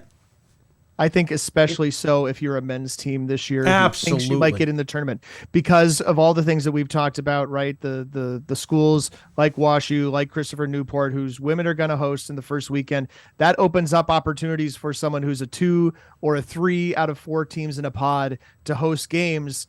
You want to have that opportunity, and frankly, if you're in the right spot on the map, you want to have that opportunity too, right? So if you are in Texas, do your stuff. If you're in Ohio, do your stuff. If you're in Michigan, do your stuff. If you're in Minnesota, do your stuff. I think you get the point, right? Get your papers. If you're a filed. UMAC team, you probably don't need to worry about it. But everybody else, fill out the. Just put it in. I'm just going to point at I'm going to be Upper Midwest guy here just for a little bit, and just remind us. I mean, the UMAC has won some NCAA tournament games in the last several years. Let's not lump the UMAC in with some other conferences who maybe I'm not going to name. Well, to Ryan's defense, they at least win them on the road. They have no choice. Right. It just means it's going to be hard to put too many hosts up Northwest this year. But like if you're an OAC team who thinks they might win the tournament, you might want to throw in there. If you're Calvin, you might, and you think you're going to get a Pool A and you're in the middle of the country, you might want to throw that in there. Any Pool A's in region 4 or 5 or 3, we're going to need some essentially 3 seeds to host some of these pods. Yep. Yeah. So it really can be anybody. And second weekend glue that can hold the east part and the west part of the country together. Like you said, Ohio, Michigan might need to link 2 of these Wisconsin school to someone a little bit further east, and maybe that happens in Ohio. To Case Western last started year. out as exactly. Or if you're in Altoona, Pennsylvania, and you have a number 2 seed in your conference tournament, you might, and are on the national committee. You might want to make sure your paperwork is in. Yeah, that's all. Right. Interestingly enough, I'm not going to reveal the team, but there was one in particular who's been getting a lot of attention, who I knew didn't have their paperwork in. And so part of my push here was, if you're listening, get your paperwork in. Confirmed. They just submitted it. Otherwise, there was going to be a hell of a conversation. I can tell you that much. Just now I'm thinking about the journalistic ethics of this, right? Are we supposed to make the news or are we just supposed to report it? I'm just telling people, get your paperwork in. I don't want to sit here explaining to people why they're not hosting because someone decided not to put paperwork in. It's an easy answer, though. I love making that answer. It has happened more time. It happened my first ever year in Division III. That's how I got introduced to Division III basketball. The school didn't get their paperwork done, and all of a sudden I'm sitting there and announcing a basketball game at Goucher. Hey, shouldn't have happened that way. And by the way, Goucher was in the road jerseys because they weren't weren't the better seed. Right. Don't have anybody asking later why you aren't at home. Because and what? We've had schools find out later, oh my goodness, can we get too late? Nope. Too late. All right, gentlemen, really appreciate the time. I actually have to still pack for a flight tomorrow morning to Arizona. I am just now thinking about my trip. I haven't thought about it in 4 days. So we'll go around the horn and get your final thoughts. I've learned my lesson from the women's side, so we'll start with Pat and then go to Ryan Scott, and we'll finish with Snyder over there, see if he wants to give Hope any credits. But Pat, go ahead. Your final thoughts tonight. I appreciate that. I don't think I need to have final thoughts on these sorts of things. I think my final thought is just generally, I'm glad that we're doing this, right? And first off, glad that Hoopsville is doing this, but I think just glad that in Division III in general, it was felt, last year that it was important to do something like this, because this is not something, the D3 committees don't kind of generally stick their necks out with something like this. Obviously, it's a very cool thing that has been done elsewhere, but for D3 to take up the ball and run with it and then continue to do it is great. And of course, to bring it to Hoopsville, which is where it should have been in the first place, is even better. So that's kind of my final thought for the night. We can have all the discussions about who should be in it, who shouldn't be in it, what the order should be, but I'm just glad it exists. Yeah. Agreed. Ryan, your thoughts? Yeah, and I think overall very, very happy with what happened tonight. I mean, obviously we talked about the Hopkins thing that surprised us all, but ultimately, like, what they did makes a lot of sense. And what we're really trying to do is predict what the committee is going to do. And I think they've given us a lot of information that'll help us do that as we go forward. So that is a really wonderful thing. And I'm excited for the next couple of weeks. And I was a little worried about what we were going to get, but I think we'll be able to predict, and we're going to go 20 for 20 this year. We're going to do it. Oh, gee. Why'd you have to go and say that? That is all on you. I'm just sitting back here in the background typing and tweeting. Now you're in. Nope. You're in now. Who's going to write the story? Are you going to write the story? We got automatic systems now that can write the stories for us, sir. All right. That's what we're going to do. ChatGPT will write our story for us. Open AI story. I had half a thought about sending some of this to ChatGPT and seeing what it comes. That'd be like interesting to see, like a Mount Union football feature story. Yeah, you didn't have to write an extra story this week at D3 football, so I did actually ask ChatGPT about Division III, and it didn't seem to know what it was. So we may not be quite ready for that yet. Well, we can get our tech guys like Matt Snyder get on that. Matt, any final thoughts, sir? Similar to what Pat said, I'm really appreciative that Sarah came on the show and Megan, and that they did it on Hoopsville. I think this is the right place for it. You've invested in the Division III community for 20 seasons now. I think you do a great job. I think it's awesome that we can be here having these conversations. I think if you go back to committees in the past, they've shied away from having open conversations about what they're doing. Now they're releasing their top 16 in advance of the tournament. I think that kind of thing is great. Yeah, we're going to quibble about where they have teams and if we think they're weighing strength of schedule too heavily now, or the women's had to come up higher in strength of schedule like they have in the past. But the openness, the transparency that they've showed, I think is tremendous for the sport. It's tremendous for the fans and followers of Division III like us. I think we gained so much useful information out of it. So thankful for those two women to come on your show. And it was amazing. And you produced it amazingly, Dave. It was very good. Thank you. I appreciate that. Well, gents, thank you for coming on too and helping me understand what I was reading. To some degree. What we're here for. Exactly. Well, look forward to having you guys down the road on other segments of the shows as we do in the next 10 days. Obviously, Pat, go to d3hoops.com for everything you need to know about Division III basketball. Ryan Scott and Matt Snyder do a lot of help with that, too. Guys, thanks so much. Take care. We'll talk to you soon. Thanks, Dave. As Pat, Ryan, and Matt joining us on the Huddle Hoopsville hotline. We're going to wrap up right from there because I can't take another break and then try and wrap because I'm brain dead at this point, to be completely honest. It has been a very long few days. I want to thank everybody who came on the show to chat. Pat Coleman, Ryan Scott, Matt Snyder, Scott Peterson, and Gordon Mann. I want to thank our committee chairs, especially Sarah Quadracki and Megan Wilson, willing to be on the show, but also, more importantly, themselves and their committees for entrusting us to announce the top 16s. It meant a lot to us when we got that call in December, and it meant a lot as we moved up. It didn't change in any way, shape, or form, except when I realized maybe I needed to do a little bit more work than I realized. But I absolutely had a blast doing it, and I'm glad that you all could enjoy it. I hope we'll take feedback. Anybody who liked what we did, something you want to see different maybe next time, we're open to ideas, and we'll certainly move forward to doing it next year as well. So here's the deal. Monday, 7 o'clock Eastern, I'm probably going to get both top 25 committees on if we can, our double take crews, to try and talk about the top 25s because I think it's important. Because on Thursday's show next week, we're at least at that point pivoting towards who's in and who's out of the top 20 or of the NCAA tournament. So it's still a work in progress, but that's one of my ideas. Talk to a couple teams as well. I'm literally taking a red eye back Sunday night into Monday, so that could be a fascinating show to tune into. You might just want to enjoy it at that point. Thursday, 7 o'clock Eastern next week as well. Again, pivoting towards who's in and who's out of the tournament. Maybe talking to teams who already found themselves on the bubble. Sunday, February 26th, 6 o'clock Eastern is usually our starting time. That is our Selection Sunday show. And then Monday, February 27th, 7 o'clock Eastern time will be our bracket breakdown show. That's more about breaking things down. We'll talk to the committee chairs at that point too. Won't have as many coaches because they're harder to book that day. And we move on from there. So 10 days left in the regular season. We hope you'll choose Hoopsville to kind of keep up to date on stuff. By the way, Matt Snyder and his brother do a great job at D3 Datacast. Bob Quillman's been lending a hand at his QCast.